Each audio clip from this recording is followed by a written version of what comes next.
It's Saturday night once again, and you know what that means. It's time for another Romhack Race. It's good to see everybody. Get some hype in chat, make some noise. How's your Saturday going?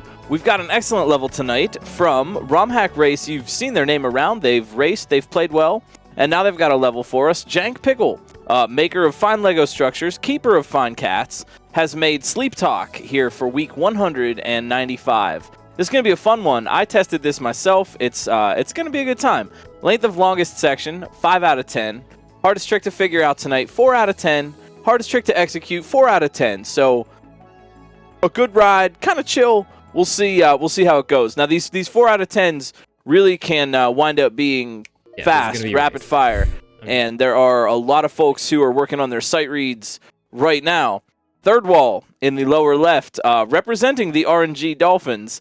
You Fail Me in the lower right to start us out. Germdove in the upper left, Revelug in the upper right. We have 19 who signed up tonight. Brave individuals.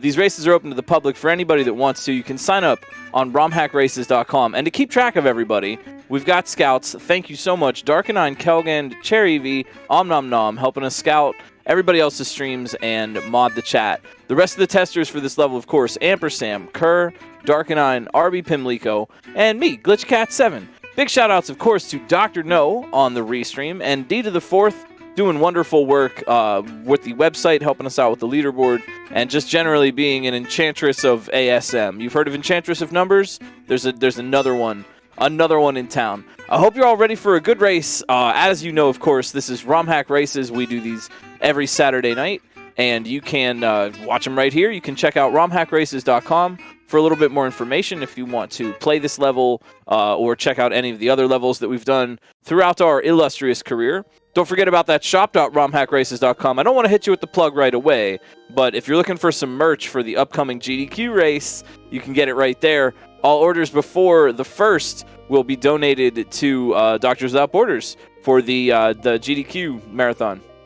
And, you know, this is if you've already heard this, don't listen, plug your ears and go la la la la la.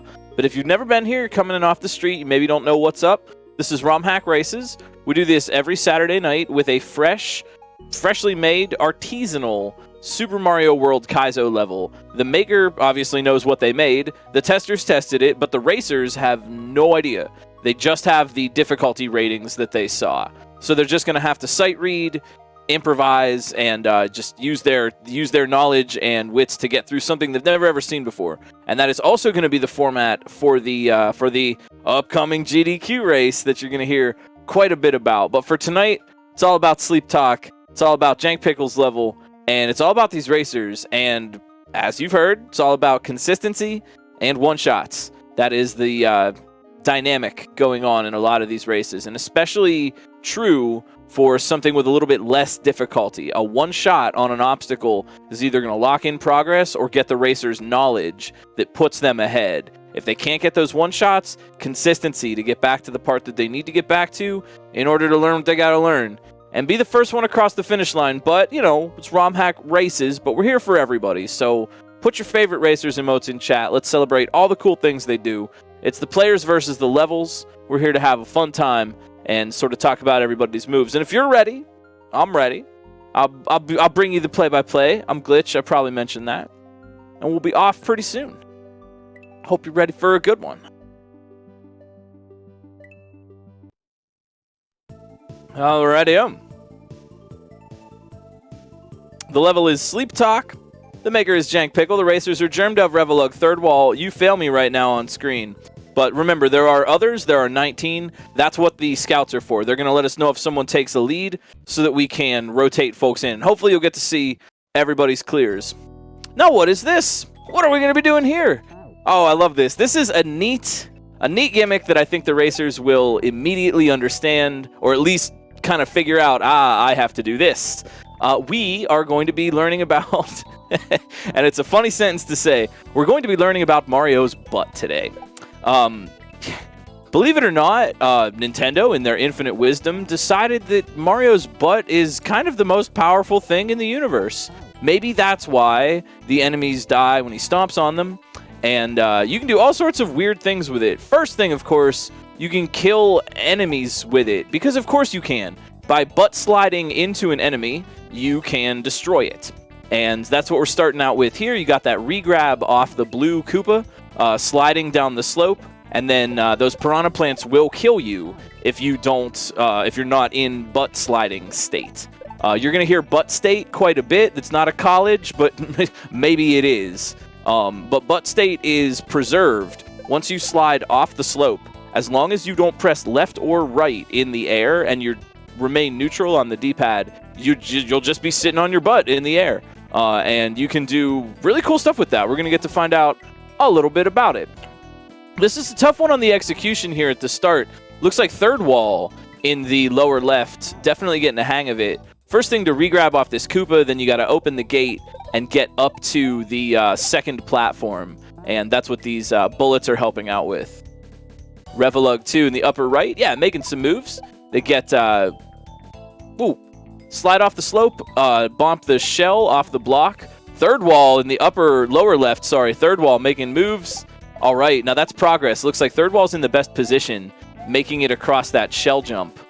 So get the shell out of the block, and then this is a trick that we've seen. I first saw it in Storks. By dropping an object and then sliding, you can like catch it and jump out of the slide, because all you have to do to catch an object is be holding Y or X, if you roll that way, when you grab it, so you don't actually have to break butt state by pressing left or right. It's hard to say butt state with a straight face.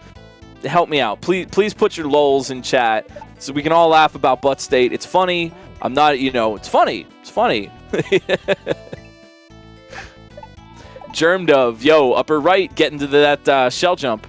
So that's the hang up for everybody right now. Looks like Revolug's got the hang of it, and third wall in the lower left getting a read here. Ooh, nice job, nice job.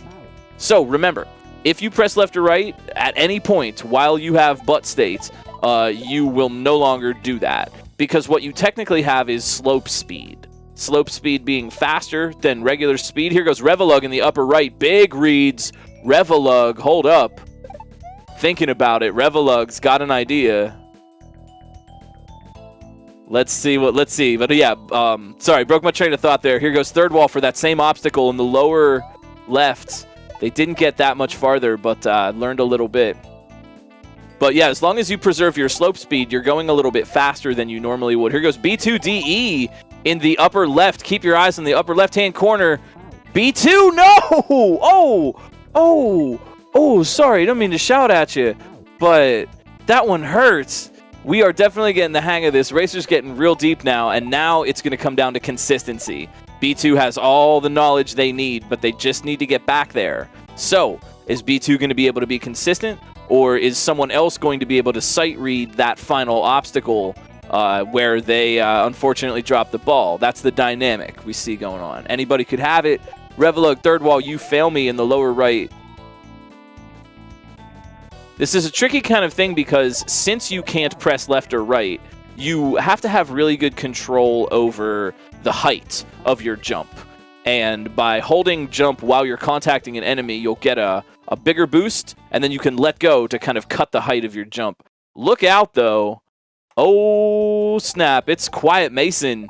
Yo, last week's level maker could be this week's winner. Quiet Mason on the checkpoint already, so I'm not sure if that was their first read there or not, but they are currently in the lead. Now, this gray shell should be something that a lot of players should know by now. It's kind of a standard for the base ROM. Here goes B2 for the checkpoint. They pressed left or right. But the gray shell is a double bounce, and it will not stop moving until you've bounced on it 2 times. Technically, it's a Paracoopa shell. Third wall. Oh, for the checkpoint. Man, those double munchers.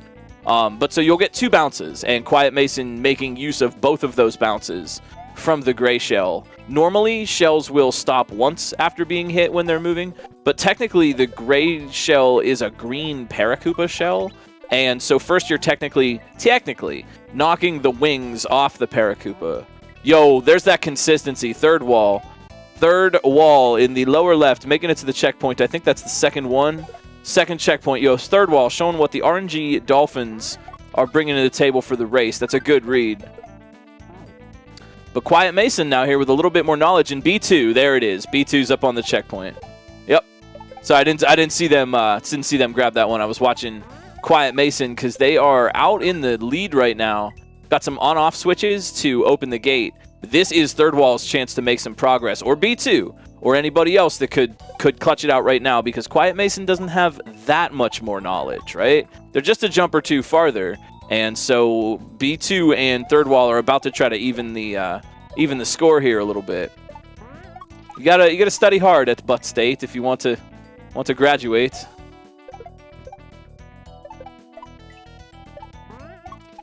So yeah, some note block jumps here. A little bit of bouncing around. And the reason to have note blocks is, like I said, you cannot press left or right. So how do you change your direction? Well, you get bounced by something. And in this case, we're using the bounce in any direction note block. And I think a little custom special block over there to kind of bounce you extra high. Jank Pickle had spent a lot of time on this setup, and we really appreciate that because I think it came together really well. Just got to figure out how to articulate the jumps. I don't know, maybe that's a fancy way of putting it, but my guitar teacher always used to say that you have to articulate your fingers, articulate the notes, say them clearly, distinctly, unique New York. You got to pronounce things. And that's kind of the way that jumps in tricky situations like this can work, especially when you can't compensate for your position with a left or a right? You just have to go with the height of the jump. And so, having good articulation, not going too high, cutting the jump where you need to, is important. But here's something that I haven't pointed out yet. Revelug, though, in the lower right, looking for that checkpoint. Nice try. Something I haven't pointed out yet is the bat. It's kind of hanging out down there. Quiet Mason, B2, and Third Wall. Notice that when you touch the bat in Butt State, it just kills the bat. Doesn't do anything. What you want to do is get a boosted jump off the bat. And Butt State won't let you do that. Butt State just annihilates everything. I know, hey, Mario's butt annihilates anything it touches. This is just the law of the universe. And so, how do you fix that, right? Because if you destroy it, you don't get the bounce, you don't go up there. So right at that moment, right before they're contacting the bat, they actually want to deliberately press left or right, probably in this case right, but maybe a turn back would be in order, deliberately pressing left or right in order to break the state and actually get the jump on the bat. It does lower your speed, but that's okay, that works in that situation. Yo, Revelug, nice grab. Yo, Revelug in the lower right. I was watching Revelug's stream earlier today. They're playing Baron of Shell. Solid streamster. Good friend. All friends, really all friends on Scream. Scream? Did I say Scream? I meant, that's a combination of stream and screen. They're on the stream and they're on your screen, so you're watching them on the television screen. Everybody on the checkpoint now. And Quiet Mason, I think, in the upper right with just a little bit more knowledge.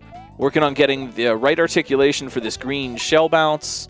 And just making sure they can do this note block bounce sequence well. It can be tricky to get the right momentum, right angle on the jump. Third Wall, hey, look out. Okay, now we could see some sparks here. Third Wall on the same section.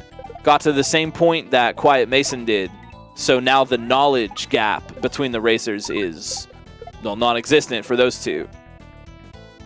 That's a neat maneuver. I really like that setup. Jank Pickle's using it well here. The bounce on all sides note blocks are kind of fun. And when you go up into that corner, all Mario has to do is bonk that note block, and it will impact the shell and launch it up into the air and like feed it to you for the next setup. Here goes Quiet Mason. Ooh, nice try. Nice try. H for Nathan MG. We got 5 now. Could be a contender. H for Digital Andrew. Could be a contender. You'd like to see this. Now, don't count out, right? We got 4 people on screen. We can't fit anymore.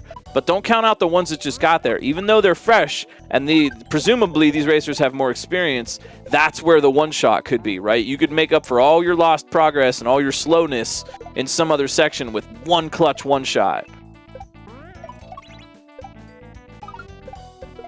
And it can happen. And it can happen. Third wall, looking for some info. But yeah, now we got another one of these drop slide setups. Just like before, if I, in a dive and catch the falling man, I may slide with it by dropping the shell kind of above yourself and then sliding, grabbing it like out of the air. You're sort of just scooping it up to yourself. There's lots of, I guess you could say, sort of self-pass maneuvers. Like, by bonking the note block, you pass yourself a shell in the next setup. And by jumping and dropping the shell in a slide, you're like passing your forward to yourself. Does that make sense? It makes sense to me. But I'm the one saying it.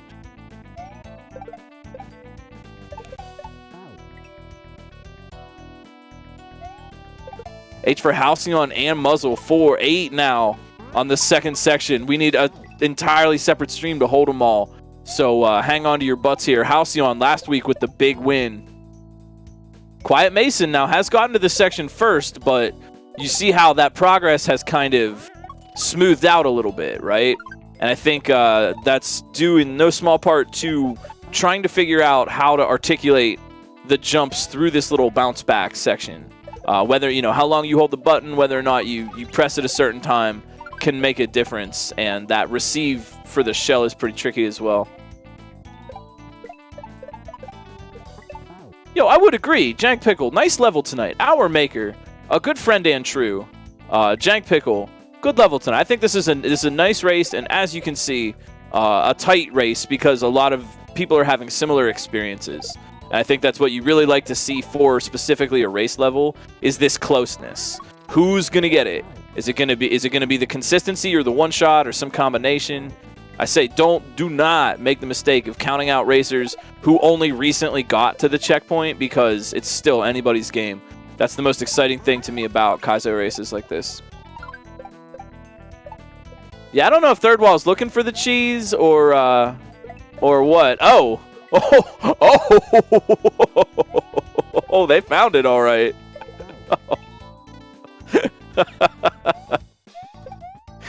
Uh-oh. Hey, it happens. It happens. You know, I think it's kind of cool. It's creative. It shows presence of mind on the part of the racers. Third Wall showing those big brain strats, and you'll get to see some more of that on the GDQ stage. Quiet Mason, though, doing it the right way. A law-abiding player, following the rules, getting a gold star. Yeah, Third Wall, though, definitely getting into a flow here. If you watch one racer for a couple of rounds, maybe a couple of minutes, you'll start to notice their general movements tighten up a little bit. The first time they get to a section, they're landing in all kinds of different positions to kind of awkwardly bounce around. And as you go, you definitely start to see them cut their jumps more, move, land more accurately, and just kind of on the whole start to go faster. And that's a fun moment, I think, in levels to kind of have that moment of crystallization. Now, this is a good thing, too, because by finding an alternate kind of cheese strat, Third Wall may potentially get themselves more attempts per time, right? They're skipping a little bit of what's going on, and they're helping themselves stay alive a little bit better. Is that going to pay off for them, right? You know, it takes a little bit longer, but every life will get them a better attempt, right? In theory, they can farm more tries at this later part, and here they go. This is that strat in action. Yeah, because Third Wall just gets a few more attempts per time. That's the consistency coming in. Quiet Mason, though, in the upper right, looking good, getting to that yellow shell drop, and then that's a toss forward.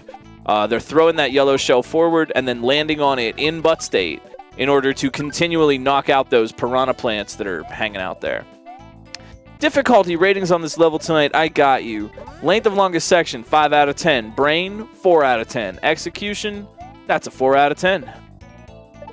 Amazing chest with the H as well, 9 on this checkpoint right now, 16 minutes in.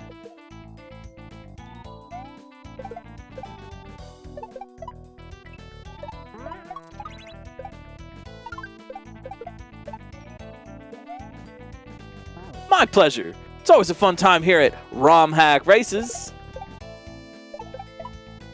here at the Da Vinci's Fancy Yellow Superdome. At the International Muncherdome. Revelug, look out, Revelug in the, lower right. Oh my.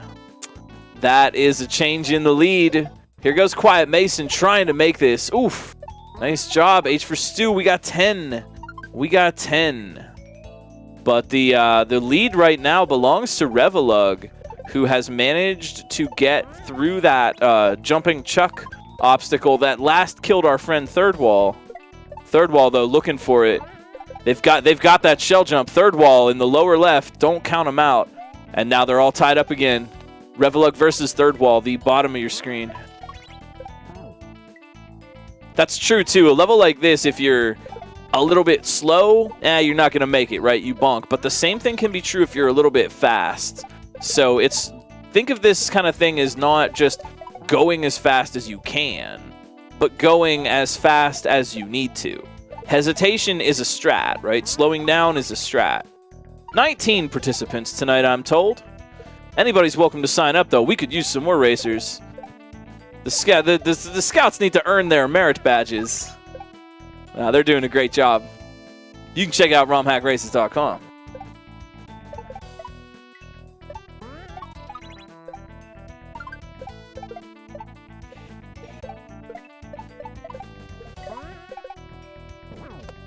Third Wall, look out. Third Wall, oh man.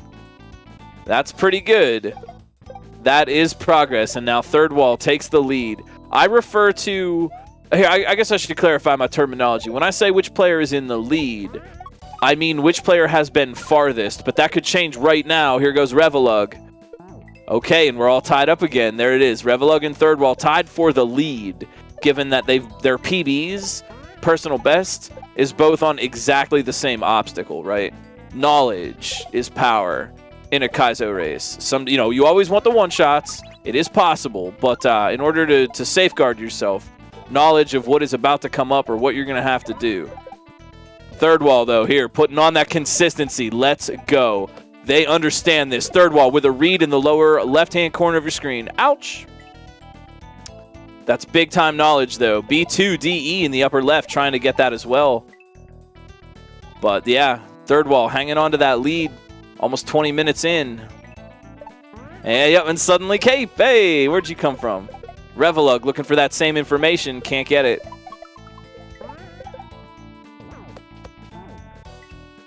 Remember, presumably, only Third Wall knows what happens at the end of that disco part, right? Only Third Wall has seen that, and only they know. Every other racer is going to either A, die there, or B, have to clutch it out in one shot. What's it going to be?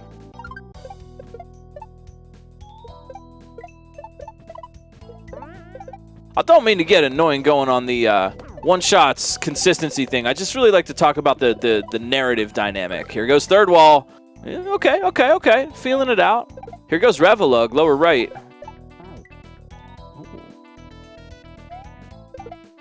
But I want to talk about the narrative going on here, because it seems as though, with a sight read race, how do you tell, what the standing is and who's doing well and that? Everybody's doing well. Spoiler alert. We got great racers doing a great job here.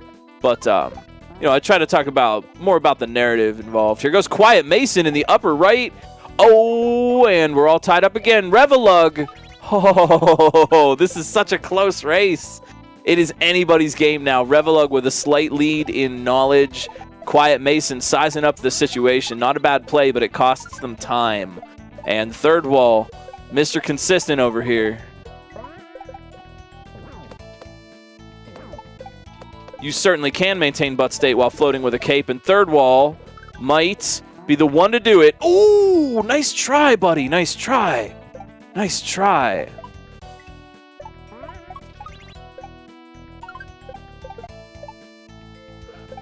Oh, this is close. Quiet Mason, upper right. Oh, this is so close.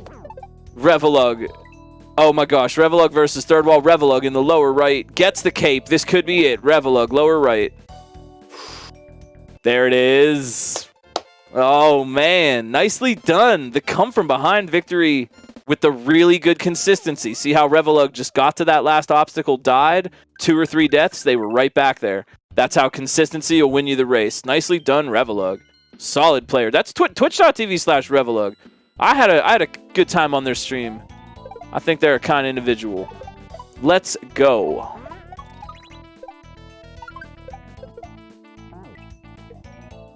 Don't forget, follow the racers. That's a good free prize that anybody can give, and you're one click away from seeing some really great skills on a channel you might not have heard about yet. GG Revelug, very well done.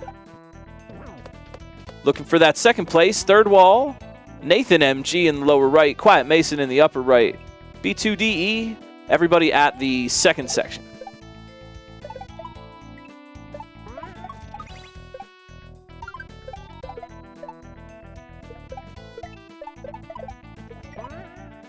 And, you know, how are y'all doing tonight?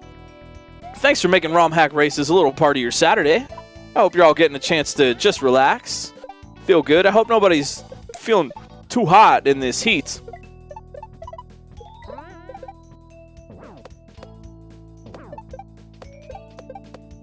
Third wall, lower left-hand corner.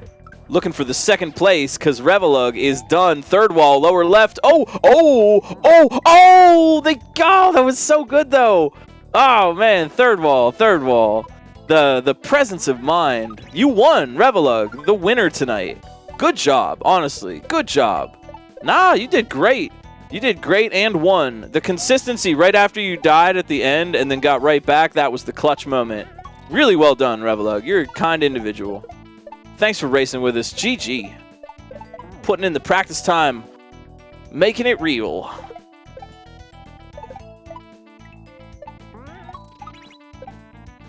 I can tell you, honestly, I mean this for honestly for true. In 195 weeks of Romhack Races, I have never seen someone just really embarrass themselves and play terribly. I've seen people, no offense, who maybe thought they did or had a you know, rough time. But I know it's a psychological thing. And I know that I can't just say, oh, it's fine, and everybody, you know, oh, yeah, it is fine. Okay, sure. All I had to do was just think it was fine. Like, I get it's more than that. But I just want to be reassuring because I know this stuff is tough, and I know it's easy. Here goes third wall. Oh, come on, buddy. That freaking cape.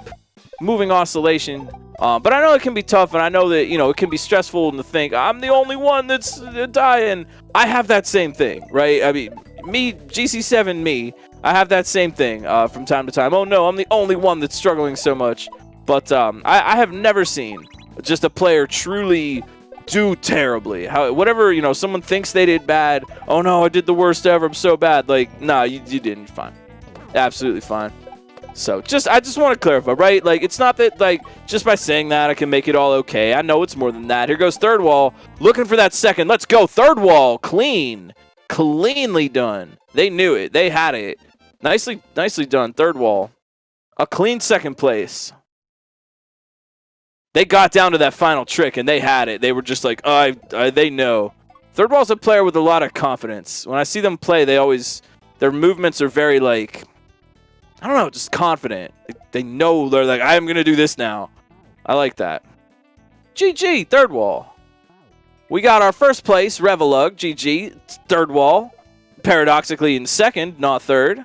And now we got B2, Quiet Mason, the Digital Andrew, and Nathan MG looking for that big bronze trophy. Well, it's just an imaginary trophy. But again, I don't want to make it all about the race. You know what I mean? We're here to support everybody. Everybody is doing great with this. It's the player versus the level. The race is just the fun candy coating on the outside, you know. Just the fun little shiny package we wrap up the broadcast in. Should have held back for that third place.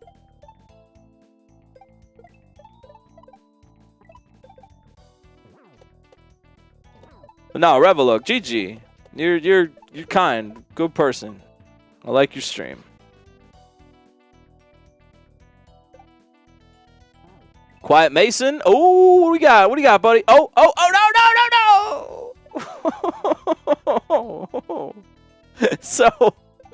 So while it might be true that slope speed is the fastest of the speeds, that you could travel horizontally in Mario World, you still have to gather an amount of momentum.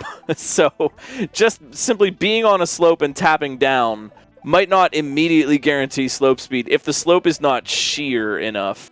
And in that case, you will need to gather some momentum. That is why Quiet Mason didn't make it, but they're back again for the new try. Oh, look at that. They just tipped it, but they had the height, and all you need is the butt state.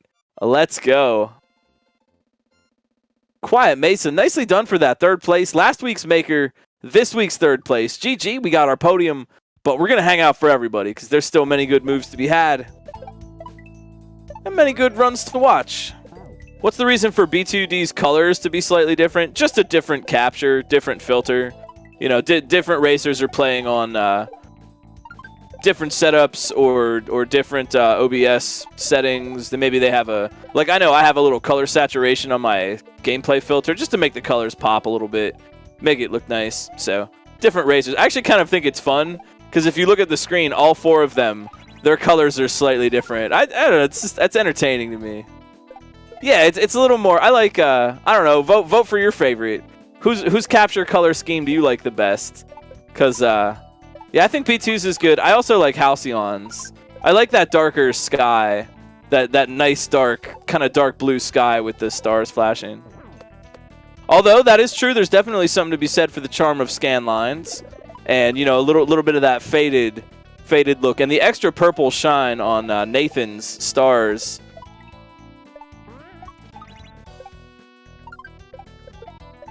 And yeah, yo, long-time friend and champion player, Space Pig, welcome back. It's been nice to see you around.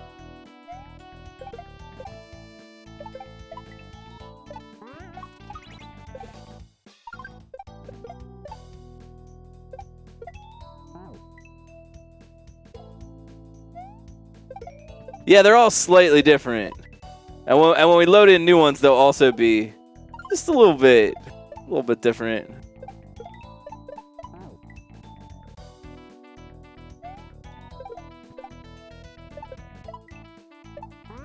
I hope everybody's having a nice weekend. Good Saturday. If you want to learn a little bit more about Romhack Races, head on over to the site, romhackraces.com. We could use some level makers. We could use some level testers if anybody feels like making a race level. Looks like Digital Andrew and B2 have also found the cheese that can skip the shell bounce. Gotta say, I didn't catch that one myself in testing, so that one's kind of on me.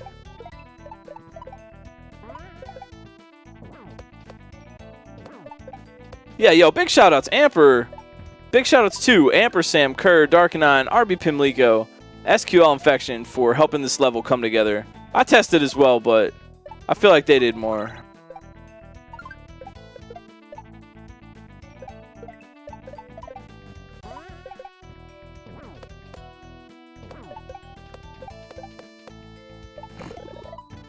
Sometimes, you know, it's okay to leave cheese in. I am also not philosophically opposed to that. It can be tough to make stuff, yeah. Yeah, it's...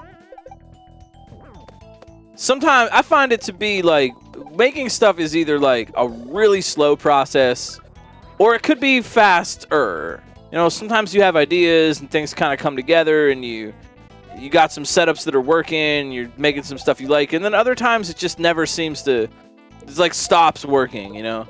It's like a well. There's like some amount of water in it, but I never know, and if there isn't any water of creativity, then I have to wait for it to rain and, you know, just come back some other time and maybe I'll have better ideas. I never really know how long it'd take, you know?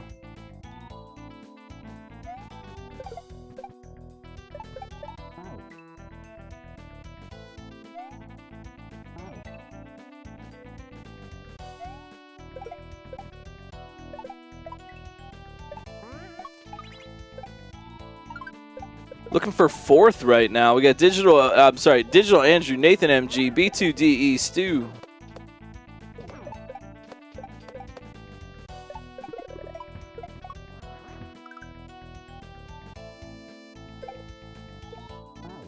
Looks like Nathan, yo, watch the lower right. Nathan MG. Oh, wow, whoa, they had it all. They could have had it all. My empire of dirt. Huh. I don't know why you'd want an empire of dirt, but you know, I think that's the point of the song. Nathan, though, looking for that consistency. They are right back here. Almost.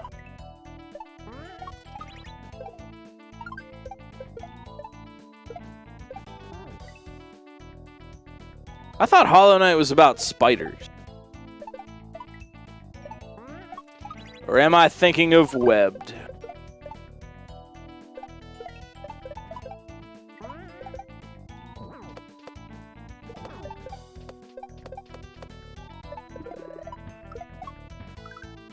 What's up, Kenza?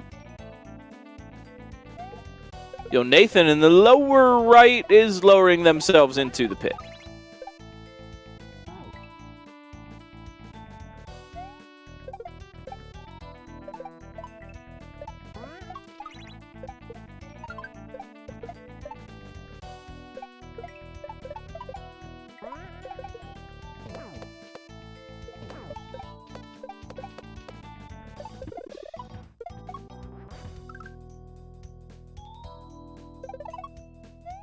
Yeah, yo, once again, big shoutouts for you, Jank Pickle. Thank you for making this level this week. We really appreciate the hard work of all the makers. They always do a great job with it. Really appreciate it. Thanks. It's always nice to see just different people's creativity, different people's ideas throughout the weeks. Oh, Nathan MG. MGG. Yo, Nathan MG proving themselves over and over again to be a player not to mess with. They are a talented player. I've seen them do really cool things. GG, well played, Nathan. Thank you for the raid. That would be a fourth tonight. Nicely done. Nicely done. Strong clear, sub 35. Good stuff. We got Muzzle in the lower right. Digital Andrew Stu B2. Working hard. Oh, make that Halcyon in the lower right.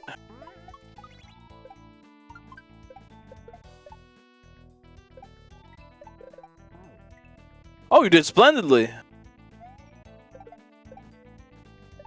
Proto Pizza with the H. Off stream.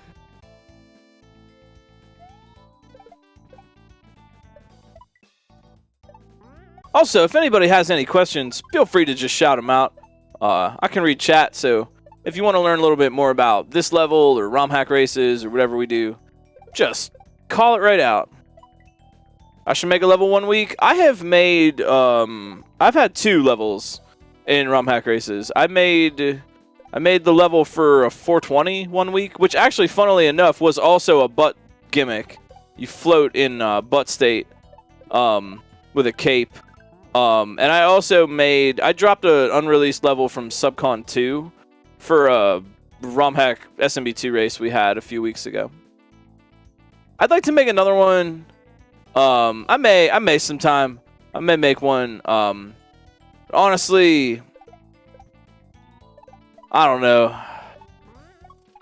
I don't know if I can. I don't know if I can resist the idea, because like if I'm making something, I'm in like a creative state. And then I'll notice something and I'll be like, wow, that trick or setup is really cool, but it's really hard. I don't know if I can put it in. I don't know if I could resist, you know? I don't know if I can make something that wouldn't be like 8 out of 10 or something. I'm not trying to brag. Making levels that are easier is a touch, is a special touch and a skill. There's a GG for Stu with that big 17. Nicely played.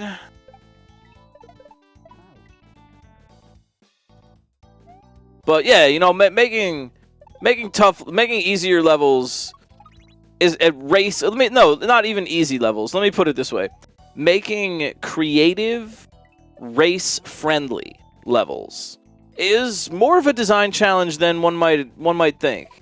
Right now, I'm working on the Quantum Dragon, quantum jumping. I'm not sorry, but it's gonna be a thing. I hope. well, I mean, it is a thing. It will be more of a thing. But it's going to lead to a strange world of setups beyond our imagination into a whole new quantum realm. So it's not like that would be very good for a Romhack Race level. Unless I just made like a bunch of easy setups. I don't know. We'll see. We'll see. We got Halcyon. Look out in the lower right. Halcyon trying to drop down in. Yo, for victory. Good job, Halcyon. Well played. The clears are coming in hot now. 19 racers signed up. And if you think you could try your hand at a Romhack Race level, you are always welcome to sign up over on the website. You just got to sign up just to let us know who to watch, you know, who is actually going to be racing and who would like to be on the restream. Try to shout out the achievements of everybody. You know, this is Romhack Races, but not with a capital R, you know what I mean? With a little lowercase. Small race. Big community. Amazing chest in the lower right. Second checkpoint section all around.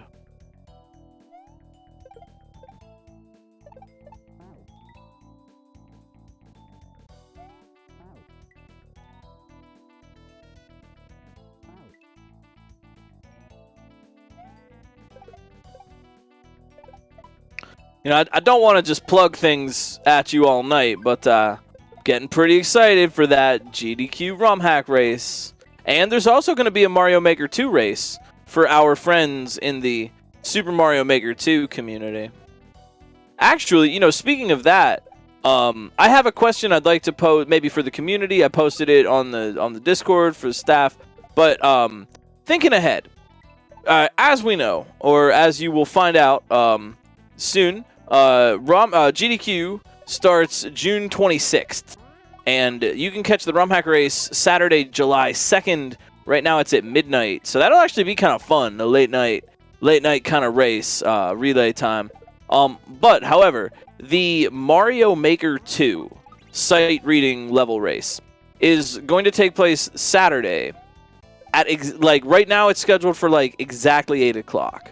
And I know we have a lot of friends in the Mario Maker 2 community. There are people in our community who will be racing, commentating, helping out with that, making levels and stuff.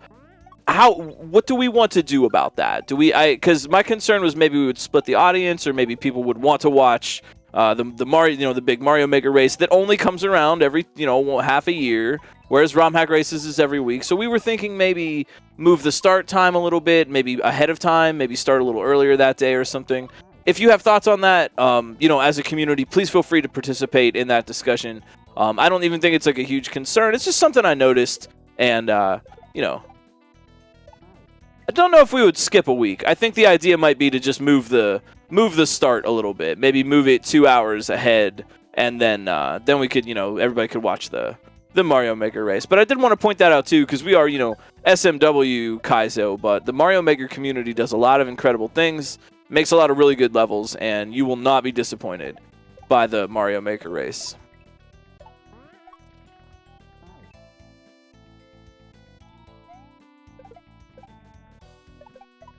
It's B2 Muzzle Digital Andrew. Amazing chest in me and you.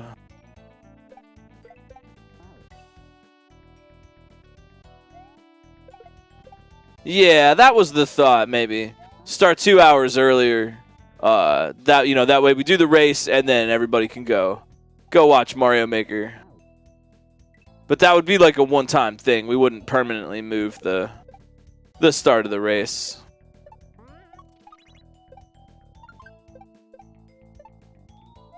I feel like this is a good time for everyone still. I mean,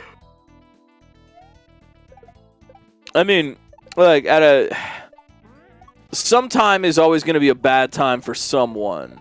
B2, not a bad time, though. Sliding in for that H.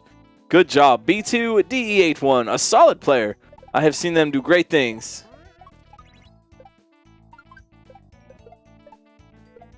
Germ Dove, what's up in the upper left? Germ Dove, muzzle in the upper right. Digital Andrew and Amazing Chest hanging out at the bottom. Not at the bottom, of the screen.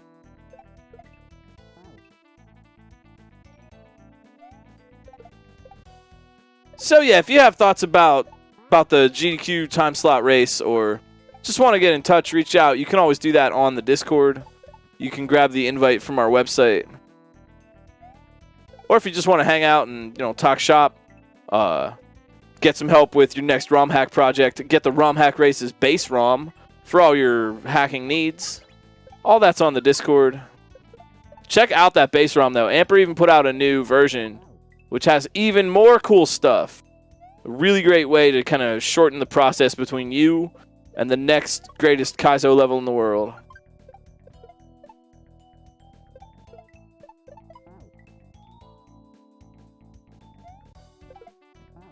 And really, work on your quantum jumps. You're gonna need them.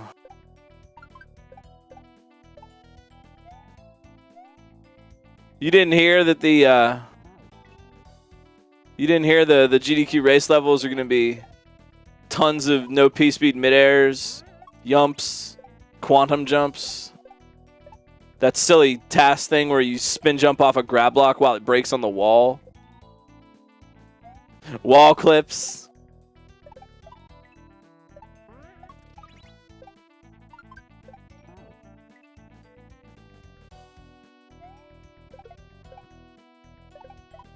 Pretty sure G-Breeze has a Yoshi item swap. Just an hour of Sheffy mid-airs. You could do about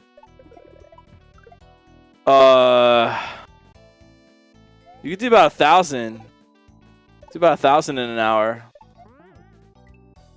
About 500 every 15 minutes. GGB2, thank you so much for the raid.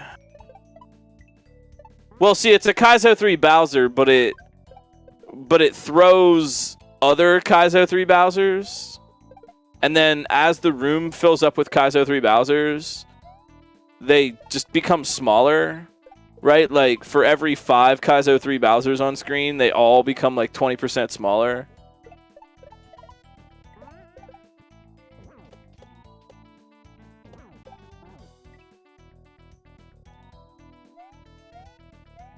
Thank you for the raid and for the sub, B2. Strong player. I always like to see your gameplay.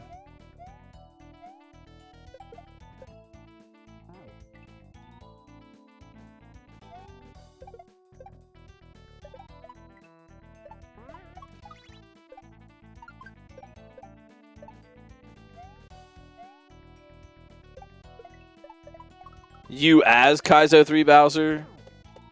That would be kind of cool. I'll give you my idea for something that I actually genuinely think would be kind of neat. Change the Mario player sprite to a Charge and Chuck. And then actually give the player Charge and Chuck powers. Right? You can like crouch down to charge a super spring jump. You could throw footballs, you could throw baseballs. Like if you get a fire flower, it's the baseballs.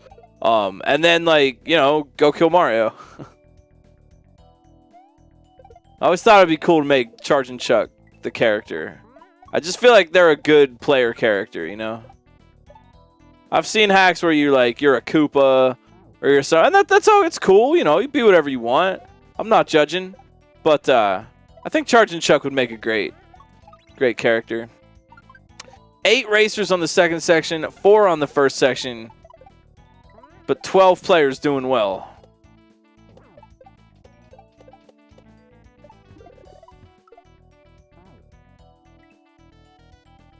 Digital Andrew, look out. Making some moves here. Look out. Needs that shell jump. When's the quantum shell jump hack coming out? Well, I'm literally looking at the quantum dragon that I'm building in my other monitor right now. The intro setup is just absurd. So, you know, soon. Quantum setups are going to be... I'm not going to spend all night talking about that, but quantum setups are really going to be something interesting. They have a lot of versatility, and all of them are like frame perfect, pixel perfect-ish. Functionally pixel perfect, definitely frame perfect.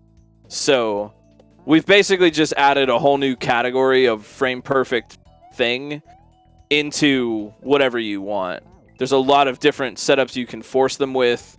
They're very easy to force, and they are frame perfect, pixel perfect. So by adding them into RTA setups, like we have, we've got your yumps, P-switch jumps, same thing. Well, technically not the same thing, but you got your P-switch jumps, you got your mid-airs, you got your no P-speed mid-airs, you got your wall clip and various pixel precise, clip setups and this and that. And so now we have a whole new type of category, which is quantum setups. What's a quantum setup? So there's a property in Mario World that's a little, well, there are a bunch of properties in Mario World that are a little weird. Essentially, by touching a shell at exactly the same, well, a shell or a Goomba or a grab block, by touching something at exactly the moment when it dies, you can get a jump off of it. And if it were something like a Koopa, you can always get a jump off a Koopa. Who cares, right? You just bounce off the Koopa. That's normal behavior. But you could set it up so that something you're not normally supposed to be able to jump from in that way, you can now jump off of. It's a frame perfect, pixel perfect thing, and it's gonna be able to provide for some interesting new setups and some high challenge. So I'm excited to see where the future will take us.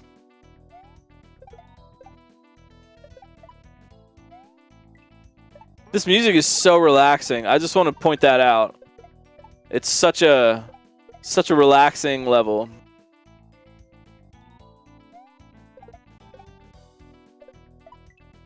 It's a nice nighttime theme.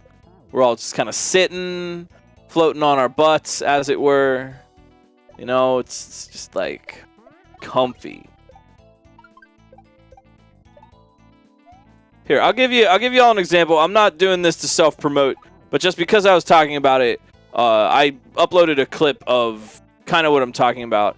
In that clip, you will see that Mario gets a jump off of the shell straight out of the lava by contacting it as it dies. It's a one-frame functionally pixel perfect trick, and you can do a lot of things with that will. I don't like to use the word revolutionize because it's so highfalutin. But it will add a previously unused depth into RTA and item abuse setups for those daring and foolhardy enough to try them and put them in. It's not easy. It's a new type of one-frame trick. It's not even new. Muzzle. Oh, Muzzle! Nice try! An amazing chest, so close as well. Muzzle's right there.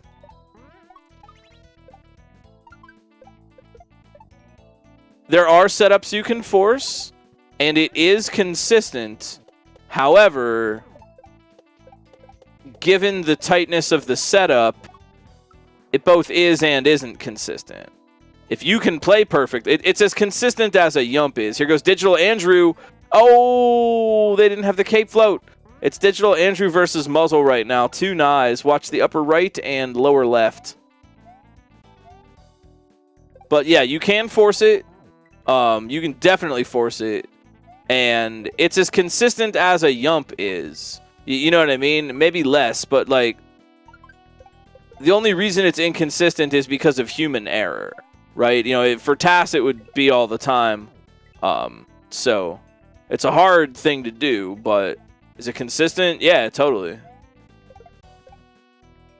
Sort of a warped version of what consistent means, but if you hit the same frame in the same pixel every time, the same thing will happen.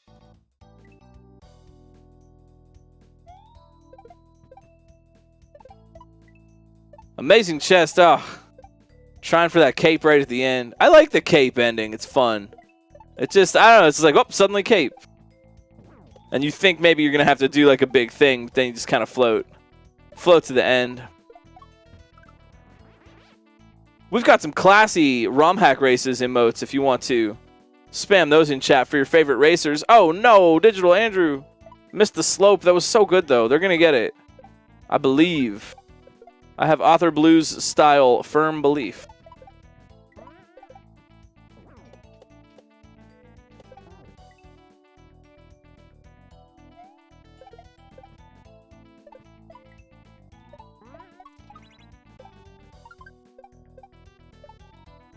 But yes, feel free to spam some Romhack Race emotes. They combo well with all your favorite racers' other emotes. And if you don't have any of those, why, you should go and get some. From some racers that you like.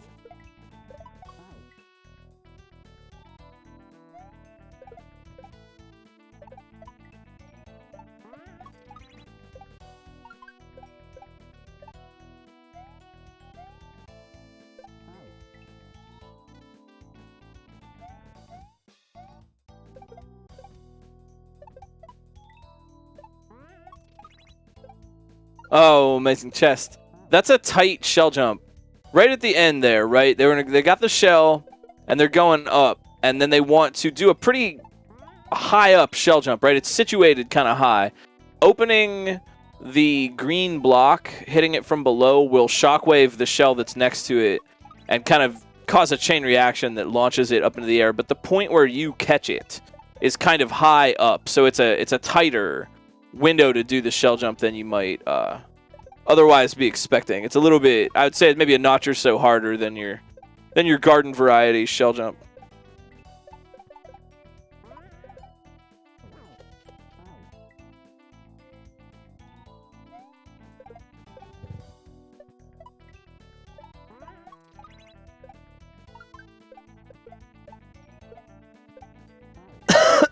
Excuse me. You know, you pay a little bit more for this shell jump, but the flavor, it speaks for itself.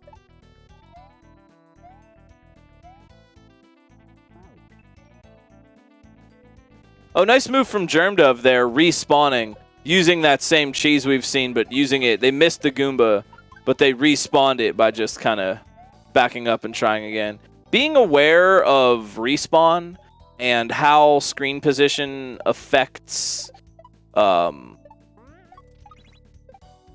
affects when things spawn, understanding that like things that move, you can control their position by controlling their spawn, if that makes sense, because they start moving when they spawn.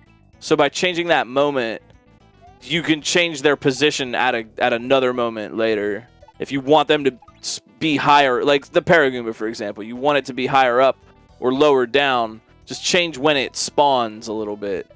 It's not really something that I don't really think Kaizo hacks, you don't tend to need that. They don't really play with that very much, unless it's like part of the given setup, but it can be very helpful in standard hacks, kind of understanding where to spawn things.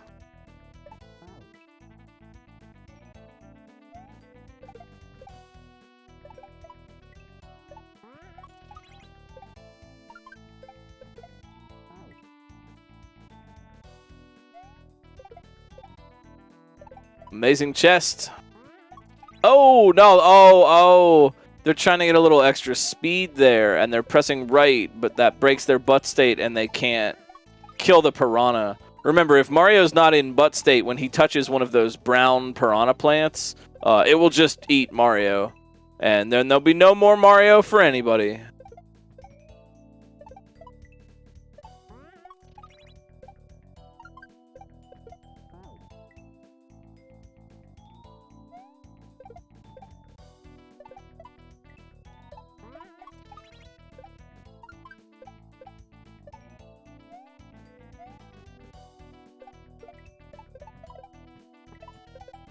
Ooh, muzzle. That can be rough trying to get the get that cape, because it floats back and forth. And that's like, it seems easy when you're looking at it. Digital Andrew! Oh man, that was so good. That was so good. They just need to be holding B a little bit sooner so they float off of the ledge instead of fall. Here goes Muzzle in the upper right for their chance. Easy win. Easy game for good players. Good job, Muzzle. Well played. A strong clear. Hey, if you want to check the leaderboard at any time, you might have already heard, but exclamation leaderboard in the chat. That's the command for you. And you can check out this leaderboard, any of the other ones. If you're just curious who got what place, we got that for everybody. Big shout outs, of course, to D to the 4th. She is one of the kindest, coolest people I can think of. helping us out with all sorts of ASM related things, website stuff, leaderboard stuff. Just a freaking wonderful person.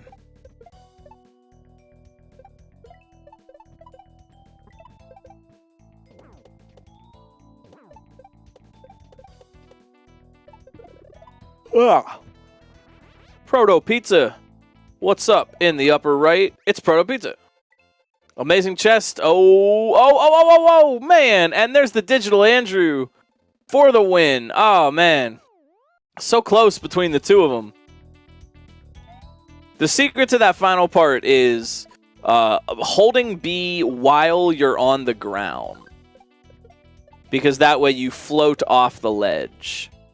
Holding B on the ground in order to affect how you fall when you walk off the edge is a neat thing.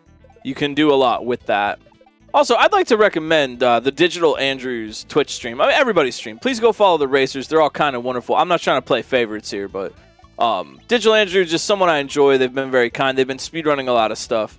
Luminescent and other hacks. So if you're into that, hit them up with a follow. But Germ Dove, Proto Pizza, Ender of Games.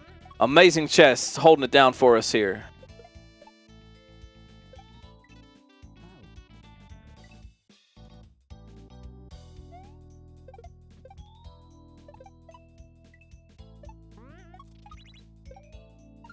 Nice grab on that feather. Amazing chest. Oh, they were being so careful, though.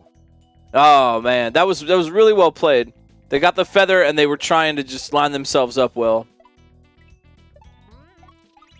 Something about the cape, which I guess should be addressed in this moment. While it's not very relevant to what we're doing here, it's a point with a lot of SMW stuff. Is that, what is it, 9-frame delay? When you have the cape makes you fall even more slowly, right? We all know that. It's like a parachute. If you're holding B in the air and you're not flying and you don't have P speed, you're just falling. You will fall at a very slow rate. If you let go of B, you will go back to normal fast fall, Mario speed. However, there is, and I think I'm right, there's a 9-frame delay. And no delay for Germ Dove getting to that checkpoint. Checkpoint. Well, it is a checkpoint, meaning check. The level is done. Good job, Germ Dove. But yeah, there's a 9-frame delay when you let go of B, where you will not immediately return to fast acceleration. That is vanilla behavior.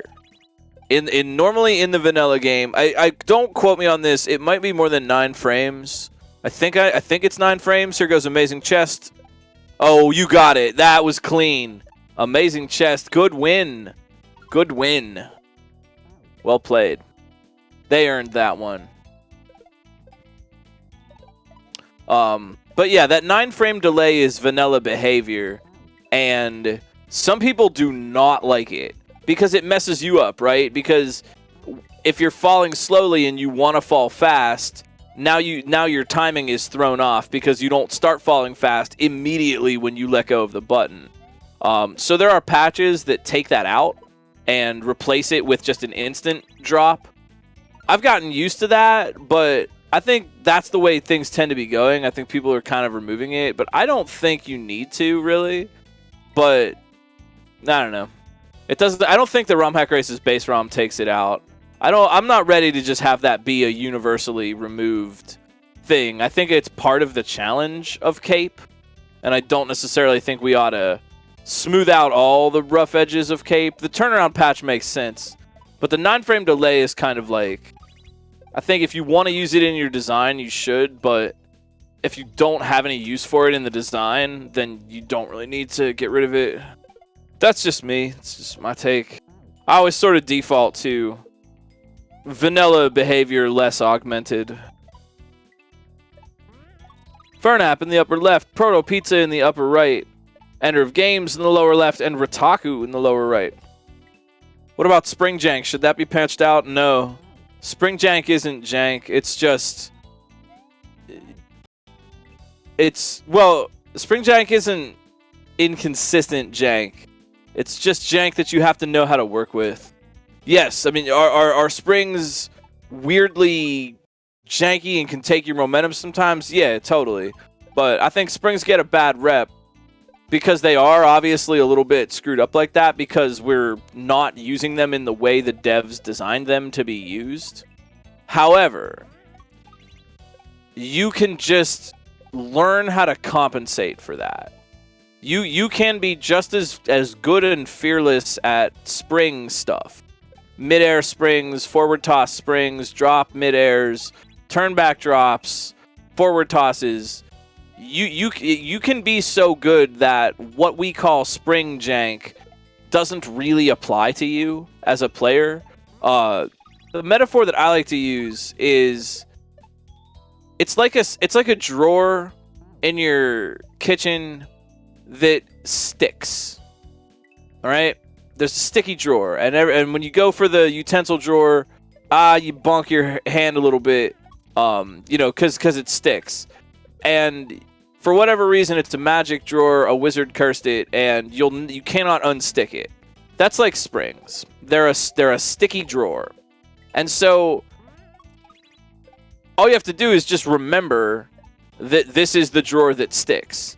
And then pretty soon, right, you just learn that, okay, if I just pull up a little bit while I pull the drawer out or jiggle it a little bit, it works fine, right? You still open the drawer. You still get the same thing. You just have to remember that, yes, I have to pull a little harder on this one because it sticks. Springs are like that. You know what I mean? Springs are like that. Yes, they are a little janky. But just compensate for that, right? That's the challenge. The challenge is doing the trick, and on top of that, it's compensating for the fact that, this is kind of weird. So you just learn a weird muscle memory. I'm not, I realize this is a long-form way of saying get good, and I don't mean it like that. If you struggle with those kinds of things, that's valid. It takes time to learn, but just that it is possible. That's my point, right? That it can be learned to the point where there is no longer really anything to complain about. And you just say, spring tricks? All right, let's go! I've really tried for springs. I've tried to help people not have such a rough time with them, because they definitely do, and that's valid, right? It's like, yeah, that does suck. Sucks to have to pull on that sticky drawer, it definitely does. But yeah, the mystery can be solved. You can fix that. It might take, I don't know what it would take for any individual to do that, but you can fix that, and you can make spring tricks just be chill again. There's jank that you have to get used to because it acts weirdly. And then there's jank which determines whether or not you live and die, right?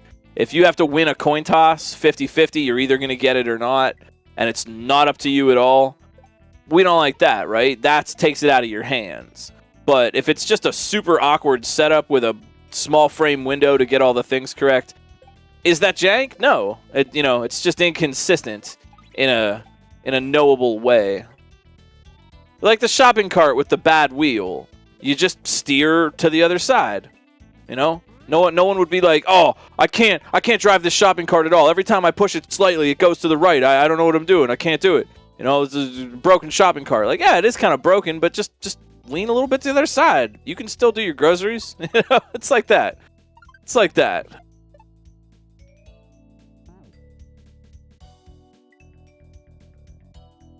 I guess you could say it's a difference between knowable jank and unknowable jank.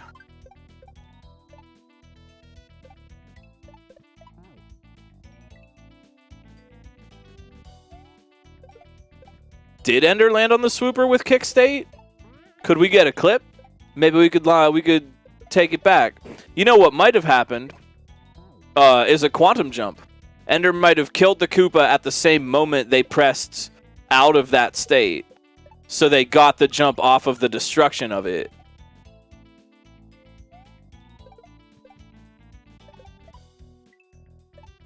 Could be a quantum jump. The weird thing about quantum jumps too is that you start to notice them everywhere. They're spooky. They're in there. And this is something that we've always kind of noticed as being like, oh yeah, that weird thing that happens every now and then. They are very quantum. Spooky action at a distance. They're rebooting Quantum Leap. I don't know the original. I just know that it was like a sci-fi show, but I don't remember it. I never saw it. I don't know anything about it.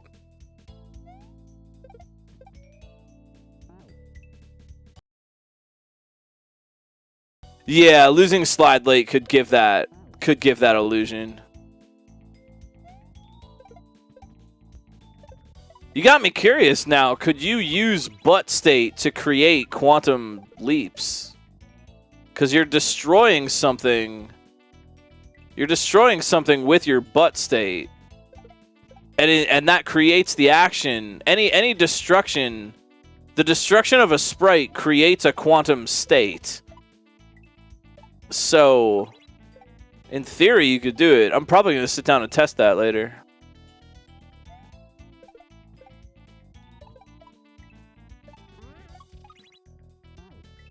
You can also do quantum jumps with grab blocks if you're spinning.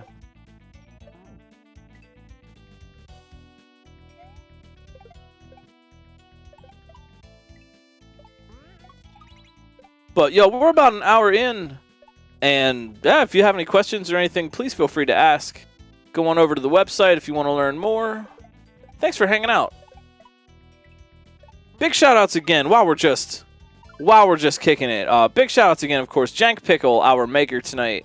Thank you so much for that. Ampersand, Kerr, Darkenine, RB Pimlico, and myself tested tonight. Darkenine, Kelgand, Cherry V, Om Nom Nom, scouting and modding chat for us. Dr. No on the restream. D to the 4th on the website. And Revelug, tonight's winner. Not that it's all about the win, just, for those that were curious.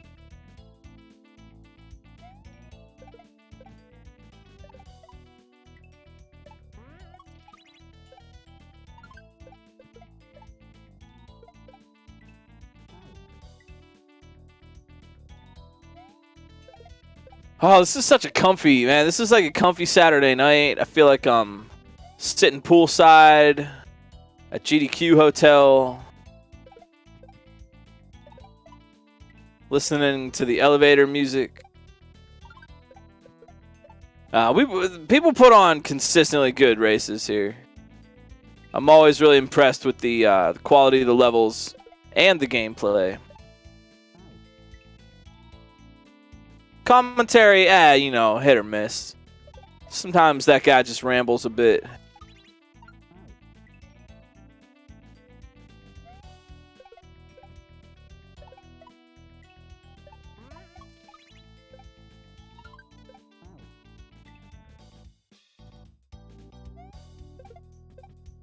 And again, it's a little difficult to give play-by-play on the same obstacles over and over, but if you have questions or want to learn more, please feel free to ask. It's not a stupid question, even if it seems really basic or whatever. If you're new to this all and you want to learn more, whatever you need, you just let me know.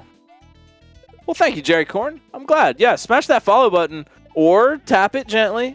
They are kind of expensive to replace, and people have been smashing it a lot lately. So, whatever you want to do, just make sure you come here Saturday nights at 8 for another fresh level and another fresh race.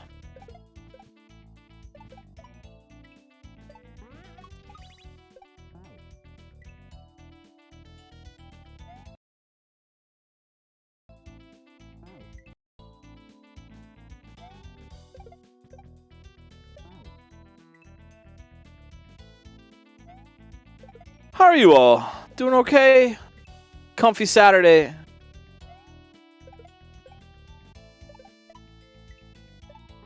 No, we got a good stock of follow buttons. We got a couple cases in the back. Actually there might be a few more in the warehouse upstate. But we haven't been out to take stock for a minute. But yeah, we got a couple cases. Trying to pinch pennies a little bit. And save them where we can. I mean, they break, they get pushed, and they break. So, it's one of those things, right? It's a given in the industry. You are going to have to invest some in having a stock of follow buttons. It's one of those things. Fortunately, Supplies are up right now. The supply chain has been good for that. The materials are good. There's a couple of different actually companies that make them that are all kind of competing for business right now. So it's a buyer's market for follow buttons, and that's great for us. So yeah, we're doing okay with that. Thank you for asking, though.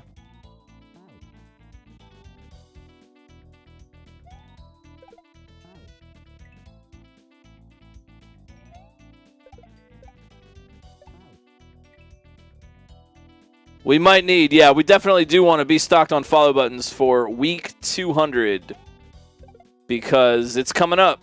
Five more weeks after GDQ settles down, after all the hub from all the other levels. Week 200 is going to be something special, and I can't really tell you any more than that, but it's it'll be a big milestone for us, and hopefully we'll be able to celebrate that with a really special race for everybody. Secrets for now, though. No, what could it be? Could be anything. Might even be a Mario level.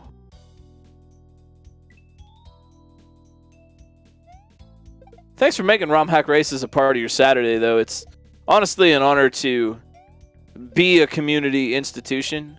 And whenever I'm hanging out and in a chat or something, whenever I'm hanging out and I hear people talk about the race, or yo, are you gonna do the race tonight? Yo, I'm looking forward to watching the race tonight. Oh yeah, I gotta get ready for the race. You know, that really makes me smile. It is very fulfilling for me to be able to build a community resource up like this, something that people can have fun with and, you know, get excited for on Saturdays. Oh, it's time for the race! Woo! Thanks, you all make that happen. I appreciate it a lot. It is going to be hot. Fire 150 next week. One of my very favorite makers, I think. They made some great KLDC stuff. They've made some great levels in the past for us, and they're going to bring us something fun tomorrow, or not tomorrow, next week. Well, 6 days. Tomorrow, 6 days from tomorrow. Tomorrow. You saw that movie, you know, 6 days till tomorrow, about the big tidal wave. 6 days till tomorrow sounds like such like an overblown thing, like an album or a book or a movie or something. Oh, have you read 6 days till tomorrow? It's like one of those ones that like people like use to seem like they're deep, but it's like not really. Oh yeah, pretty deep. I read 6 days till tomorrow. Think I got my life figured out after that point, you know.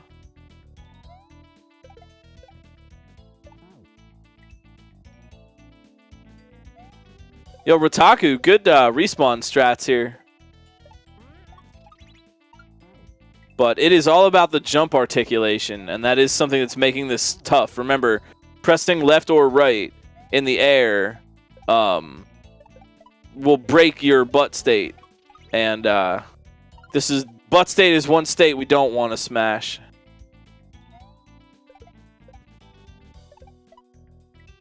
Oh my god, dog.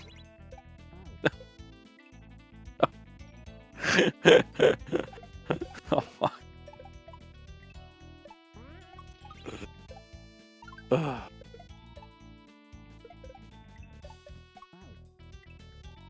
I don't feel valued in my job as a scientist, and therefore I hate God.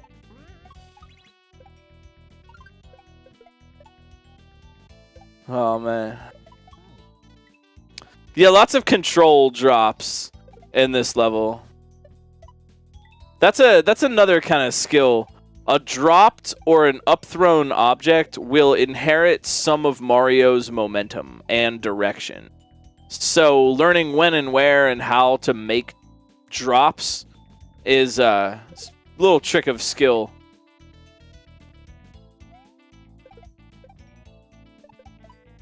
A ridiculously complicated auto level. That is kind of interesting. That actually is kind of interesting. It's like, it's an auto level, like my imagination is, it's an auto level, but you have to kind of figure out what the thing to do to make it automatic is, if that makes any sense. Like, in most auto levels, you just like hold down the whole time or don't press anything or something. And in this one, it would be like you start out by holding down, but then you have to like figure out that, okay, now I need to hold right and B, and then the rest will be automatic. I don't know if that would be like die to learn. It seems like it would just create a level where you just repeatedly die to try different buttons to hold. But maybe there's like a cool way to do that, you know?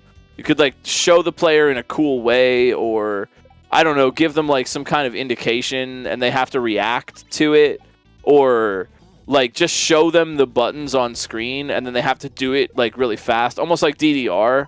You know, it's automatic as long as they... Oh, you know what? There's an idea. It's an automatic level, and it's like DDR, where the button to push or the button to hold down shows up in the HUD box, right? And then you have to just match it in order to keep all it going. And then if you do, it makes like stuff that would be impossible otherwise. I like theoretical Mario levels. I always like theorizing about just like what could you do with the game at all. I don't think we've exhausted our creative potential as a community at all whatsoever, right? Just more stuff keeps coming out, and I spend a lot of time trying to look into the future and see what might be next, and I don't think anyone is going to run out of ideas. Same, Doc, yeah. Yeah, the creative potential that we have not maxed that out yet at all. And yeah, knowing what's... I'm not going to say... I'm not allowed to say. But knowing what's coming up for the GDQ race, yeah, we have not maxed out our creative potential at all. And we've got many years, if not decades, worth of fun and interesting and surprising things to do with Super Mario World. It's a weirdly malleable, silly putty of a game. At this point, we've turned Mario World into a set of paints. Mario World itself is now a hardware store. We can just go, you know, have we exhausted all the creative potential of the hardware store? No, we haven't. Same thing for World. Sure, a lot of things are going to be based out of timber and screws and, you know, drywall and stuff, but there's an endless amount at this point. I really do think we've kind of hit that point of density with resources and knowledge and different perspectives and popularity of Kaizo. I really do think if we haven't already, we are inevitably reaching the point of ultimate density where there's stuff to make forever. Yeah, limits are way off on the horizon. Right now, I am actively trying to level up the entire endeavor of item abuse comboing by a light year or two with quantum setups, and just put some difficulty up there that we'll all get to have some fun trying to get to. You know, there's always got to be a star in the sky. As soon as we got to the moon, you know. Now I want to point out Mars, be like, hey, we could go a little further. It's always further, you know. You always want to just go a little bit further, a little bit further.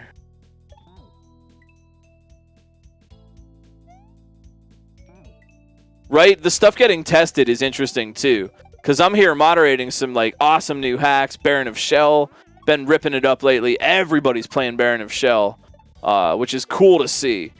Shell hacks are in again, but you know, and then but the stuff being play tested.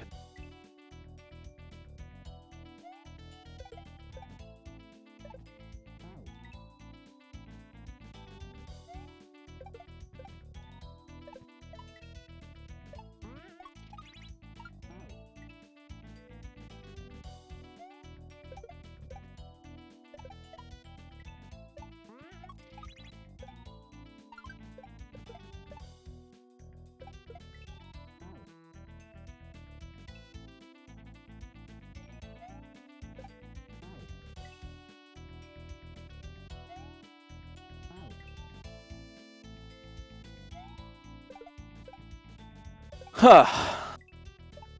Good race. Good times.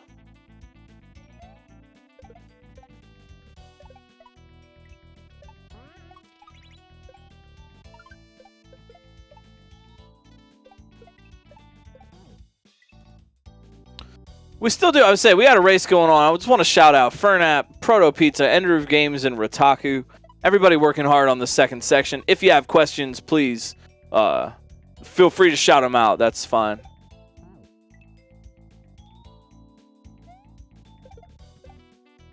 You know, that's a good point, Doc. That's a good point. Big shout outs to Third Wall Mouse and the crew of people who really made open playtesting part of the culture of Kaizo. It leveled everybody up. I think there's a lot of truth to that.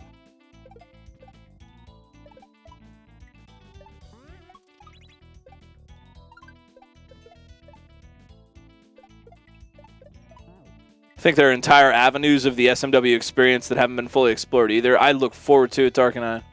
Absolutely. I'm happy to be in SMW Central mod position because it's fun. I get to stand at the gate and I get to see all the cool stuff, you know. Every week, honestly, every week I see something new, awesome, and cool in Kaizo.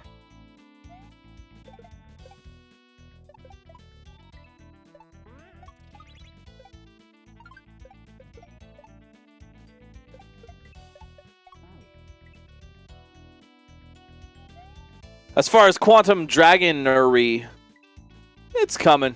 You'll see. I've got a pretty chaos looking setup over here. I'm actually finding myself having to slow down and play the game at 50 or 75% speed in order to make sure that certain setups work. Gonna work on it tonight? Oh, maybe. I'm taking, for me streaming, I'm taking the night off. I'm hanging out with Sky. We're gonna watch movies. But I'll be working on it. Y'all get to see. I don't really have anything to show right now, just one setup. It is possible to create free. There is a free setup for a jump, but it's not what you think. It's not free in the way that free is free. You'll all see soon enough. I'd say save your hype for GDQ though. That's going to be the next big thing.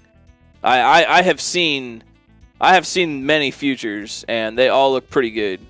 As for the race, I'll bring this up because folks have asked, and I want to add my 2 cents on this. I mean this genuinely, absolutely. Like, I'm not trying to be hype guy or whatever. I mean I am, but I mean this in a genuine way. The race, people have asked, you know, what's your prediction for the race? Who's it going to be? What's going to happen? I think having seen the levels and knowing, I have a pretty good handle on all the play styles of the racers. I think it is absolutely 100% too close to call. I genuinely, absolutely mean that. I have thought myself, even in my own secret thoughts, because to say that, you know, I think someone's going to win is to say that I think someone else is going to lose. And even in my own secret thoughts, I've contemplated, like, okay, who's gonna get it? And way too close to call. I really honestly don't know. I think every one of the racers is going to be able to make clutch moves, and I fully expect to see something clutch from all of the racers. When we did the last race at SGDQ 2019, everybody that ran had a moment. Everybody got a checkpoint or cleared a level or, you know, did something. Everybody had their moment, and I think there's going to be even more of that. I think the potential for such moments is even more evenly dispersed this time around, and especially with the practice that I've seen people putting in, it is way too close to call. I'm very curious to see how it wraps up, and the only prediction that I could possibly make is that I have a strong suspicion that it's going to come down to, as it normally does, moment-to-moment instances. I really do think it might come down to one player read the obstacle that the other player read but didn't get the jump quite right. One person got the sight read, the other person didn't. It could have been either one of them, but one of them did, one of them didn't. And I really do. I think the race is going to come down to that tight of instances. It might even be more than that. I mean, the last race, we almost cleared like at exactly the same time. There was sometimes less than 30 seconds difference between the two teams clearing the level. Or like one team would clear and the player that was on that level from the other team would clear on that attempt. I think most of the levels wound up that way. It might even be tighter. In fact, I'm curious if we should have a plan for like photo finishes or something. You know, like it may, honestly, it may come down to frames. It really may. But, you know, it's not all about the race. The race is just the presentation. The race is just the package that the presentation is wrapped up in, right? I just like to have fun with it. This is all just fun and speculative. I'm not trying to put pressure on people or make it be all about the competition. Just fun for speculation, fun to talk about, you know, what's it going to be, who's going to do what. Everybody's going to do well. And the real presentation is, you know, the levels, the community, the skill of all the players just being on display, raising money for charity. You know, it's a presentation wrapped up in the wrapping paper of a race. Once you open the wrapping paper, what you get inside is the gift of our community and all the work everybody puts in. I'll be watching from home. I'll have a lot of sads missing out, but I also get to sit in the AC and drink a drink.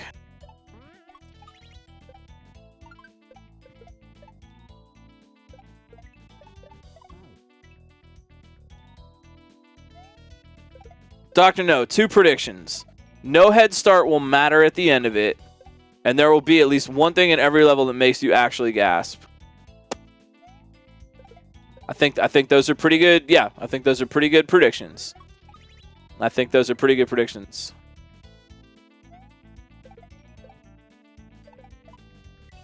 I think that, you know, to put it, I don't know. I don't want to spill too much about it, but man, it is going to be so fun. Let's see. Let me see how to put this. Especially for viewers, the racers would be in the zone, and I think in some cases, you know, you're in the zone and you don't even notice, you know, all the wild stuff happening around you in the level. Especially for viewers, I think the levels will be just a non-stop up until the very last of, wow, you thought you saw it all, you know. Oh, and if you like that last one, you know, check this out. It's don't blink. Don't get up. Make sure you just have a seat, stay comfy, get your donations in ahead of time. You know what I mean? Don't blink. You're going to be surprised and excited at each and every one of them. I'm super proud of the entire team of makers. They really came together in a great way, and I think everybody also has something very unique. We're gonna get some fun. We're gonna get some fun stuff that is very much I don't know, unique. That's a good word. That's a good word for it. We get fun and diverse levels. So it means the racers have to be ready for anything.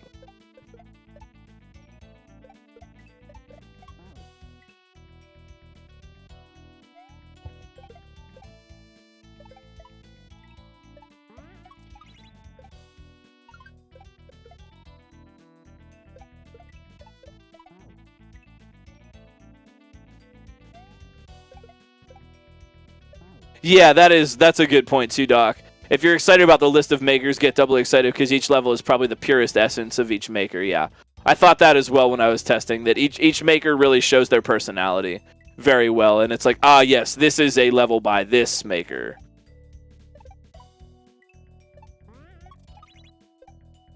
And yo, yeah, I want to shout out Perpetual Snow down here in the lower right. We got Perpetual Snow, Ender of Games, Proto Pizza, and Fernap. Everybody working on the second section. Got to keep that butt state. Get the shell to the end. Bopping, jumping. And have to make sure they have butt state when they touch those brown piranha plants, or else they will be chomped upon.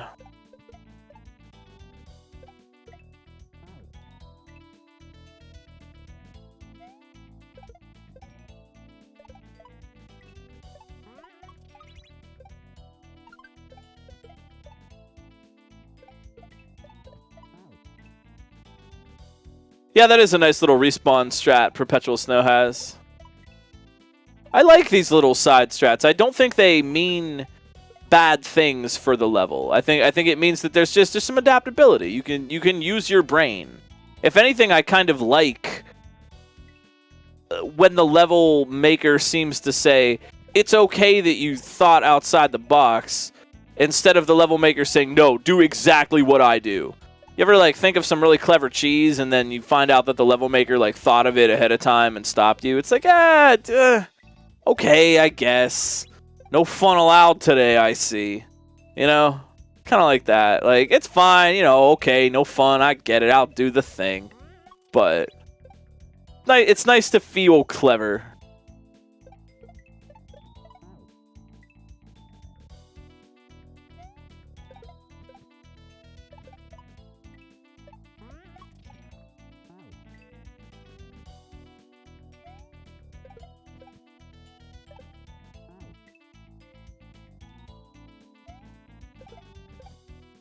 Yeah, it's a very tough balance, and I would almost say one that's impossible. It almost is impossible to do that consistently. And, you know, you need to kind of pick and choose the moments where you put it. Endless Ascent with the H. Love to see it. Hey, 1 second, you know, I feel a little bit parched over here in the announcer's booth, aka my stream room. I'm gonna get up real quick and refill my beverage. So just, you know, talk amongst yourselves. Do your own commentary at home in the comfort of your own home, and you can do it however you like. You know, don't do anything cool while I'm gone. Be right back.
All right, hello.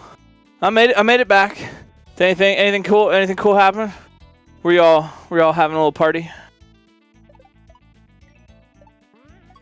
Oh, I hope everybody's doing well. Thank you again for making Romhack Races a little part of your Saturday. These are so fun. I don't know. I really enjoy this every week. I'm glad that we can have an institution as a community. Thank you all. Thank you all so much. The game of Kaizo Mario is beautiful and dear to me, and I really hope to be able to just share that with everybody. Share that love and passion. Freaking Mario, you know? That's Super Mario.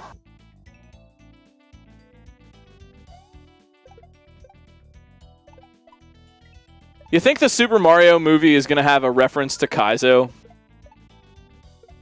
I think there is a strong possibility of this. Actually, a strong possibility. Because a lot of the things in Kaizo are action-y, like a shell jump or a spring jump. And you gotta figure they'd be action sequences. I wonder. I actually think there's a strong possibility of this. He's gonna like do a shell jump or something.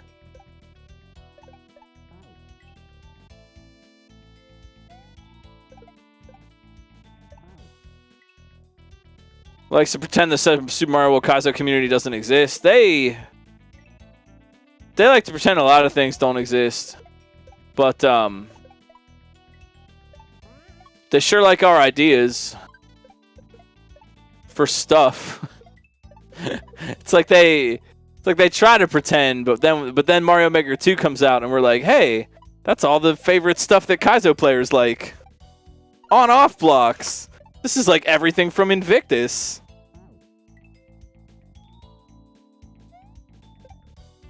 Plus, I don't know. I don't want to get into the whole philosophical discussion on it right now, but you know, sometimes we talk about, oh, Nintendo doesn't, you know, doesn't care about Kaizo. They don't care about the ROM hacking community, whatever. And you know, aside from, granted, it'd be cool to be left alone, you know, and to be able to do more fan stuff without Nintendo aggressively litigating things or cease and desist or whatever, you know, for fan sites, which ROM hacking is safe from because of patches. But aside from that want that we have, what do we want from them anyway? You know, aside from just leave us alone, and it would be great if we didn't have to watch out for the looming specter of Nintendo messing with any fan game. I mean, obviously, copyright infringement, at a certain point, you know, companies pursue that. I get it. But aside from just, we would prefer to not have to watch our back all the time for big Nintendo, you know, flagging our YouTube videos, allow content creators to make, you know, more money on their YouTube and stuff. Aside from that, what do we want from them, actually? What do we want? Do we want Nintendo to make more? Because Mario World is like, what, a 30-year-old video game at this point. Why should they care about the ROM hacking community for a 30-year-old video game? What do we want from them? I'm not trying to be facetious or mean with this question, but it's something that's genuinely on my mind because I can't think of anything. I mean, in a pretend world, Nintendo would hire all the Kaizo makers and have the Kaizo Olympics every year, Super Mario World 30th anniversary, and you know, in a perfect world they would do that. But that's just like fantasy, right? What do I realistically want from them? What do we want? Do we want, what is it? You know what I mean? What, I can't think of anything. Like what? Buy a hack from someone, hire people to make new Mario World hacks. You know, Nintendo doesn't support the ROM hack community. Aside from just, please don't cease and desist us, what does support look like? What do we even want? You know what I mean? What do we want them to do for us? Do we already have the source code for Mario World? We have all the assets we want. The game is 30 years old.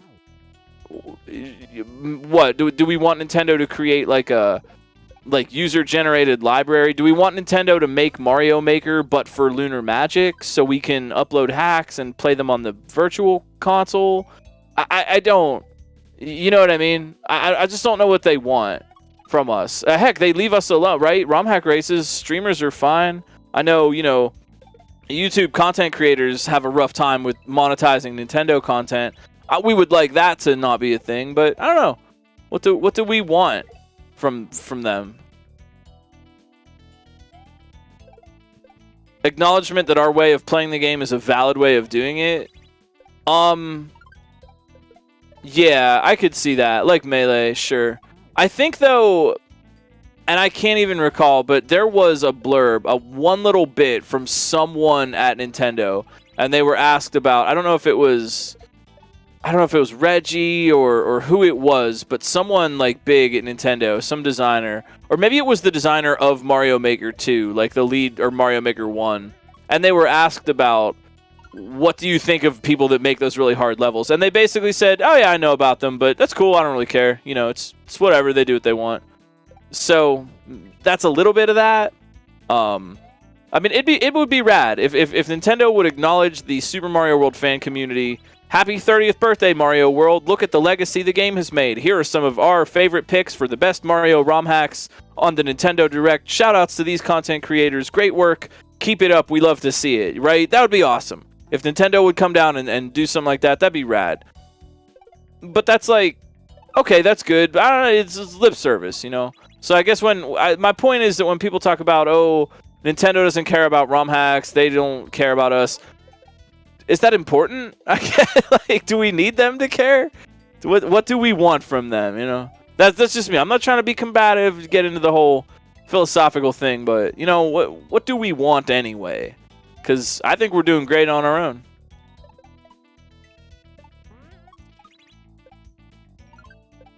Fernap, Proto Pizza, Ender of Games, and Ritaku also doing great on their own in this race through an exciting Super Mario World Kaizo level.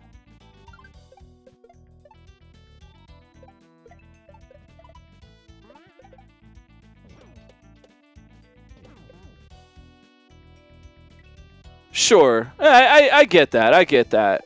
You know, we would like the acknowledgement.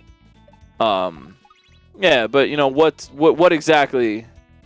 Aside from Nintendo, just like, you know, Doug Bowser and Reggie are gonna like drop by the Romhack Race's Discord. Hey, we built you a new Lunar Magic with all these Nintendo. You know, aside from just magical wish granting, where Nintendo has the Kaizo Olympics every year and there's $1 million cash prize and it's the biggest. You know, we could do that forever, but nah. A new Lunar Magic will be pretty sweet. Yeah. You know, if Nintendo put out a Lunar Magic free to use, free to do whatever, we will not come after you for using it. Yeah, sure, that'd be cool. But then, I don't know, think of this, would we trust it?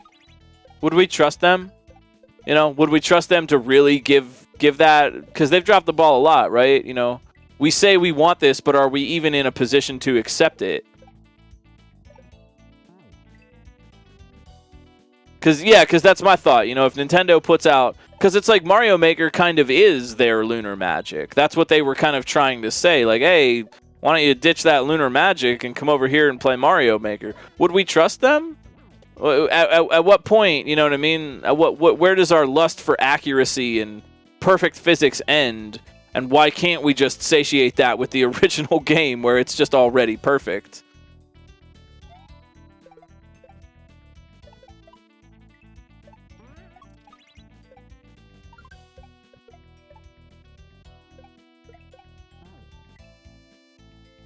But I don't know. I'm not trying to go on a soapbox about it. It's just something that occurs to me.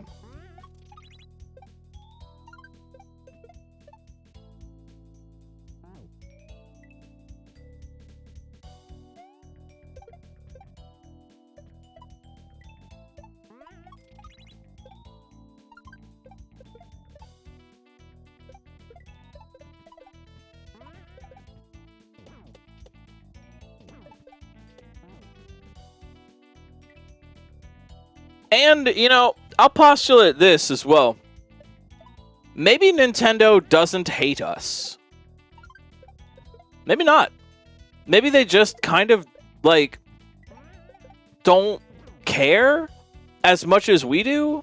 You know what I mean? Like, this game for them is 30 years old. You know, some of the people, aside from the big names, some of the people that worked on that game might not even work for that company anymore. Like, they're making Nintendo Switch games, and here we are, a kind of like medium-sized but vocal and active community of people who make hacks for a 30-year-old video game that they made. You know, maybe they're like kind of like tisk tisk, you know, copyright infringement is bad, but that's pretty cool. Maybe they don't actually hate us, they're just not, they don't care, you know what I mean? It's as though, I don't know, it's like you meet an actor, right? A famous actor.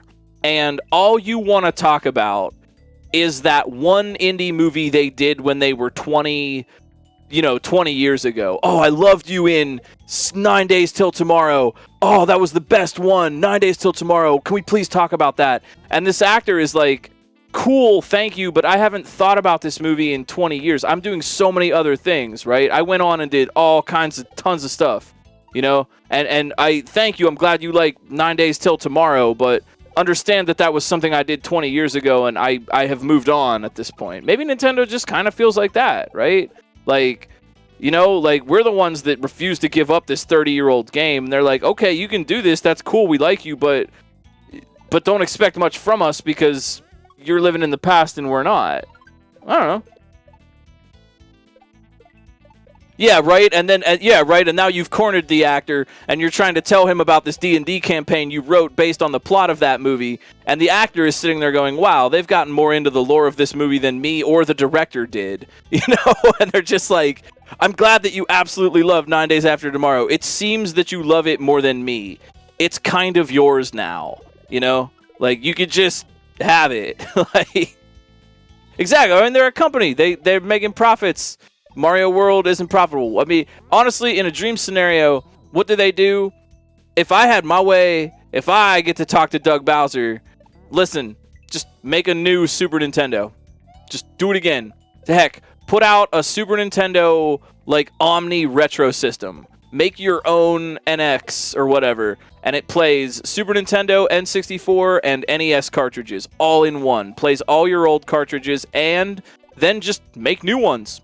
Just make new Super Nintendo games. Make, I don't know, put out a couple every year. Hire indie devs to make one. Have like a Nintendo creator to console program where aspiring indie devs can submit their work and Nintendo might release it as a console for their reboot system. You could do this. You have billions of dollars. It doesn't even have to be profitable. But, you know, they choose not to. I don't think they ever would. That's just like what I would do. We're bringing it back. We're making new NES, Super NES, and N64 games and releasing a new clone multi-console that plays all your old cartridges plus new ones. And we're just bringing them back. It's a premium, high-end, niche collector thing for the weird old school fans that like it. But, I don't know. You could do that.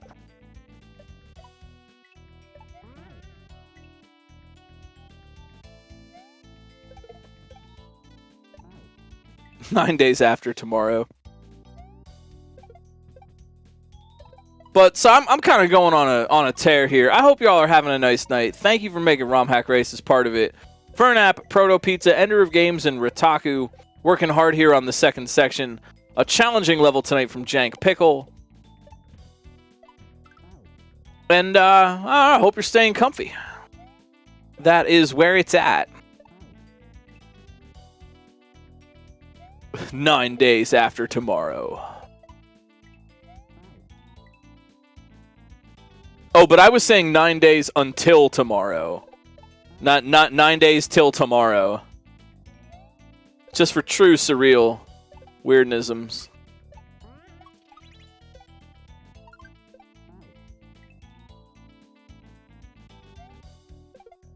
Or heck, Nintendo puts out like a, I don't know, do a new Switch thing, but have like an indie developer thing. You don't even need cartridges. I don't know, man. I don't know. I don't work at Nintendo. I don't get to tell them what to do.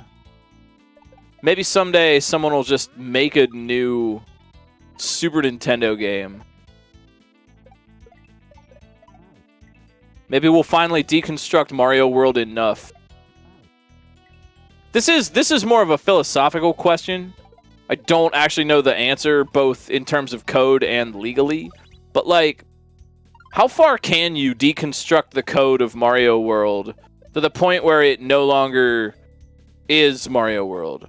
You know, could you make an entirely, completely new game out of just repurposing bits of code? And where does that line between this is Mario World end? Like if you watch the YouTube channel Nile Red, he does chemistry experiments, and he like extracted bismuth crystals, the mineral, from Pepto-Bismol, and turned like rubber gloves into grape soda. Like, all that stuff is in there, but obviously the bismuth crystals are no longer bismuth or Pepto-Bismol, right? So at what point do we do that to Mario World? At what point does Mario World just no longer be Mario World? Proto Pizza! Oh, Proto Pizza, nice try. They were almost there. Yeah, now we're Ship of Theseus. Sure we are.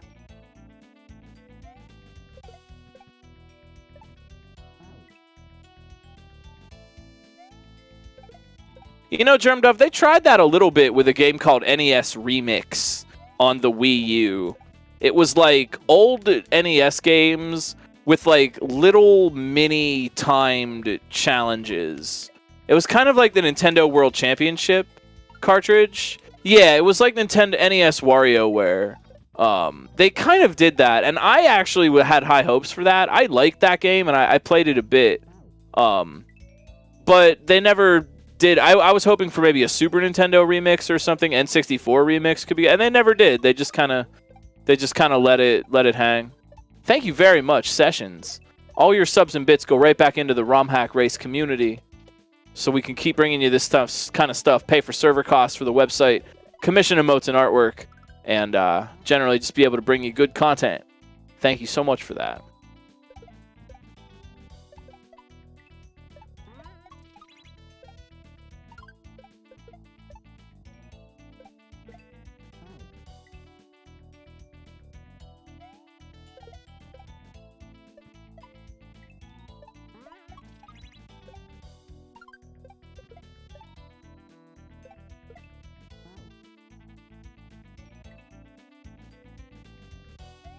It is a pretty cool chuck trick.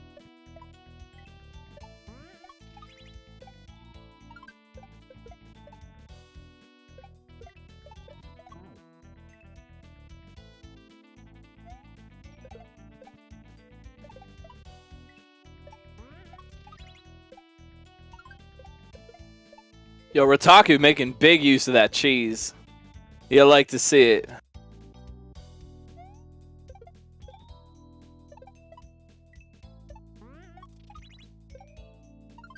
Boy, I think I don't have anything else to plug except for the great taste, of course, of Da Vinci's Fancy Yellow Mustard. Wherever there's a Romhack Race, you're bound to find Da Vinci's Fancy Yellow Mustard there to support all players and all racers. Da Vinci's Fancy Yellow Mustard sponsors all Kaizo players at no cost to them and all the cost to you, the consumer, when you buy Da Vinci's Fancy Yellow Mustard.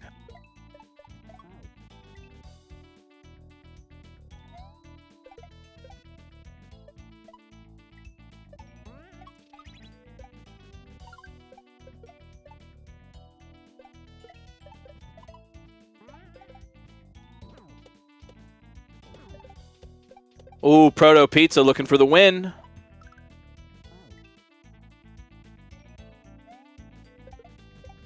Well, these aren't the original 4 racers. The original the race was won in about what 20 to 30 minutes. But we hang out, let everybody play.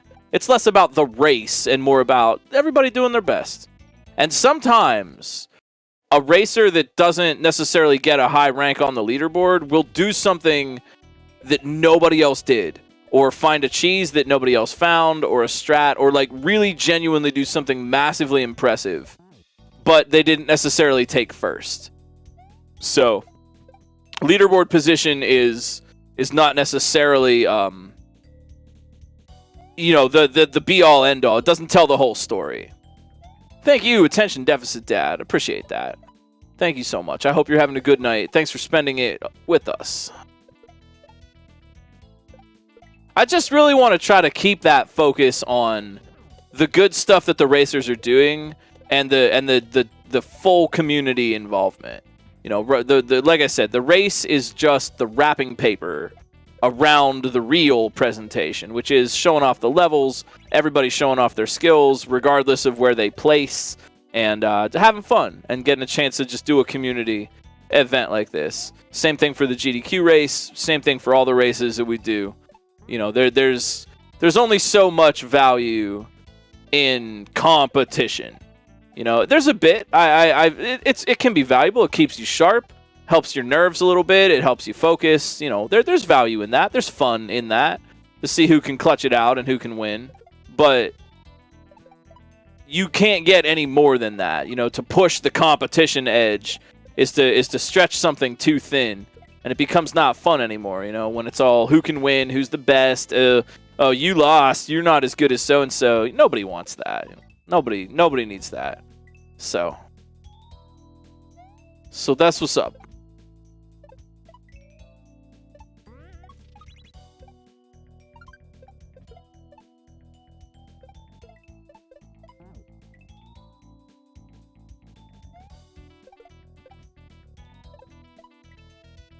That is a good thing too. Yeah, everybody's individual skill progression week on week. Yeah, and that's a nice privilege for me being commentary on this, because I just kind of get to sit back and just kind of watch everybody improve. And I have seen that. I can say I have a lot of perspective because I watch a lot of Kaizo players and I've seen a lot of races. And one thing that has always been true is that like, nobody is doing very, very badly. No one is the weird outlier that did so much worse than everybody else around them. There are certain, you know, there are like groups that kind of, you know, race up. There's a first, you know, there's a faster group. There's a group kind of in the back, but nobody is the singular weird outlier. And I don't know, for me, that's, you know, that's the fear, right? And I've heard other people say that too, like, oh no, I'm the only one. Everybody else beat this except for me. I'm the only one that struggled with this part. Maybe sometimes you're the one that got hung up on this or that because of reasons, but there's nobody that's like, wow, they suck. Everybody else did great, but they did terribly. It doesn't happen that way. I've literally never seen it. So I hope that can put everybody's mind at ease. I know racing can be, give you the nerves, but you are not, I don't mean this in a way, you are not special. You are just doing what most people generally do with the level. Even the, the good players, the players that are learning, you are not that unique that you are going to do something that no one else is doing. I don't mean to say that people can't have clutch moments and find cheese and things that only they found, but it's never that drastic. Nobody just absolutely crushes and runs away with the level in all the time, and nobody just completely loses their face all the time. It's always competitive. It's always, some people are always together.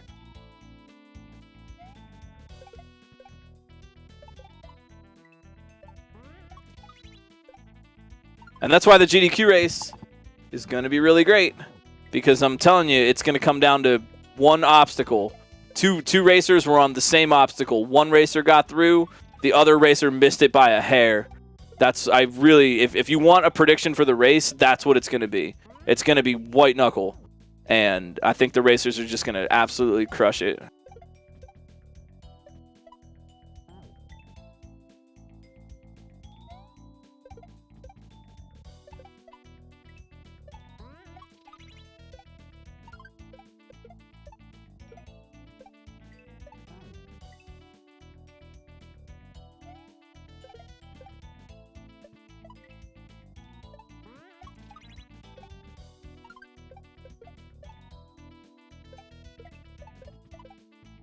But once again, I will remind you about that big stock of follow buttons we have in the back. You can smash them and break them, that's fine. Throw them against the wall like a frisbee, it's fun, they make a cool sound.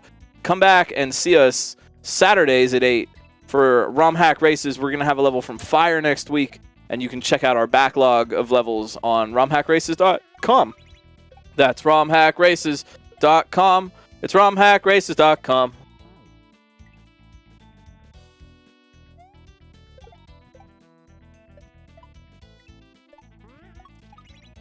All right, I have received the official word. We schedule these broadcasts for about 2 hours every Saturday, 8 to 10. But we're going to go into a 5-minute overtime, sudden death. Well, hopefully not sudden death, sudden GG. Looking for a win from Proto Pizza, watching Fernap, Ender of Games, Ritaku getting very, very close as well. And we're gonna take it 5 minutes over, see if we can get some extra clears. Of course, the racers are allowed to go as long as they want. But, we all have lives and things, so we got 2 hours. Saturday night's good for Kaizo on Twitch, though. Follow the racers, go around, make some friends. Just say hey, learn a thing or two about Kaizo. We all succeed together.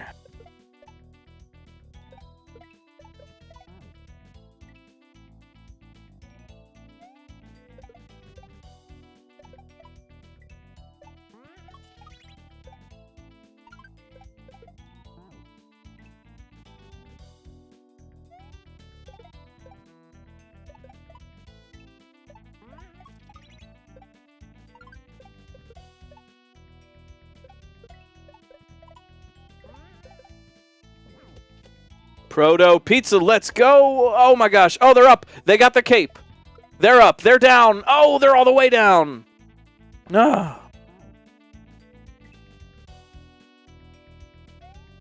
All right, this is completely unrelated to anything that's going on, but I just have streamer brain on right now.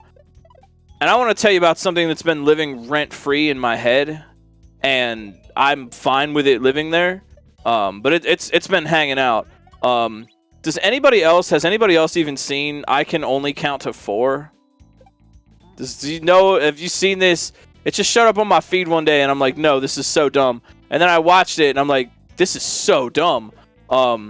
It's Let the Bodies Hit the Floor, but they do it with Muppets, and it's like a Sesame Street song, but it's a parody of Let the Bodies Hit the Floor. But it's I Can Only Count to 4. What comes after 1? What comes after 2? Oh my god, it's so funny. If you haven't seen it, it's super funny. Cookie Mosher, Helmo. Yeah, oh, it's great. I can only count to 4. It's just been living in there, man. I'm just like hanging out. I'm just like, what comes after 2, 3? What comes after 3? 1, 2, 9, 10. Super funny. Definitely recommend it. Also, Carrie, hi. Good to see you. Thanks for dropping by Romhack Races. Another fine friend over there, Carriarium, streaming some Celeste and lots of fun stuff.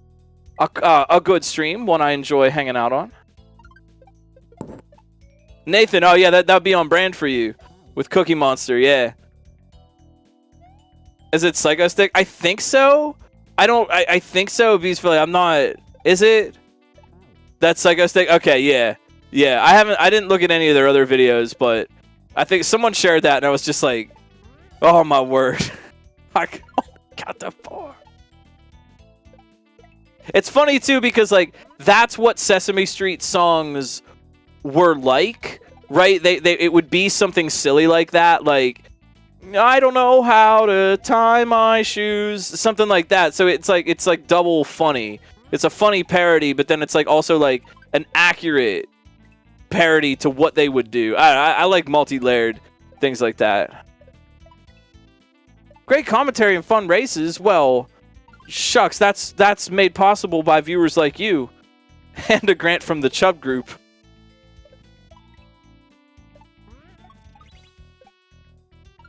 Stay tuned next for Antiques Roadshow. And then later, a rerun of Faulty Towers.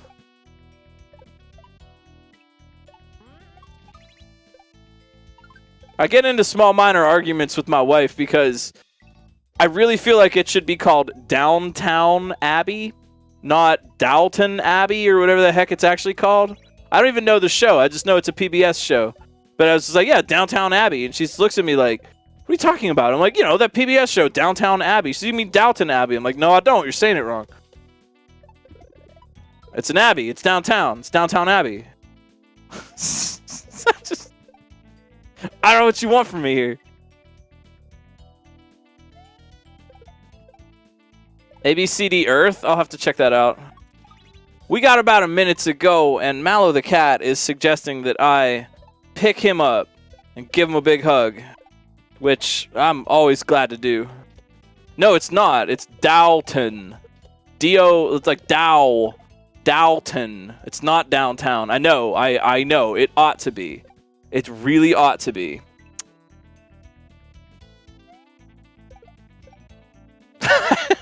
Right? I know, right?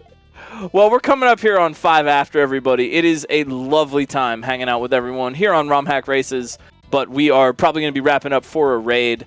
The racers are welcome to keep playing, and you are welcome to go watch some more progress. Go follow some Kaizo streamers on Twitch. Come back and see us again 8 o'clock on Saturday for another Romhack Race. Get ready for GDQ.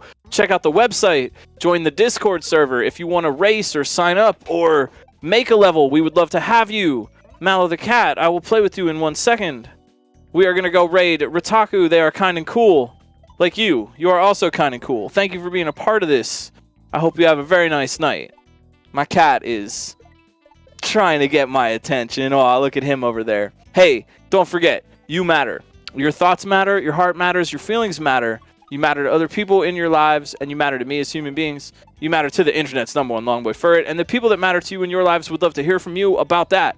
We know Black Lives Matter, LGBTQIA+ lives matter, Indigenous lives matter, disabled lives matter. You too. I will see you all around on my stream if you want to come watch me tomorrow night. I'll be back for some more standard GC7 shenanigans. We'll be back on Romhack Races next week, and I hope to see you around the Kaizo community on Twitch. Take care of each other. Have a wonderful rest of your night.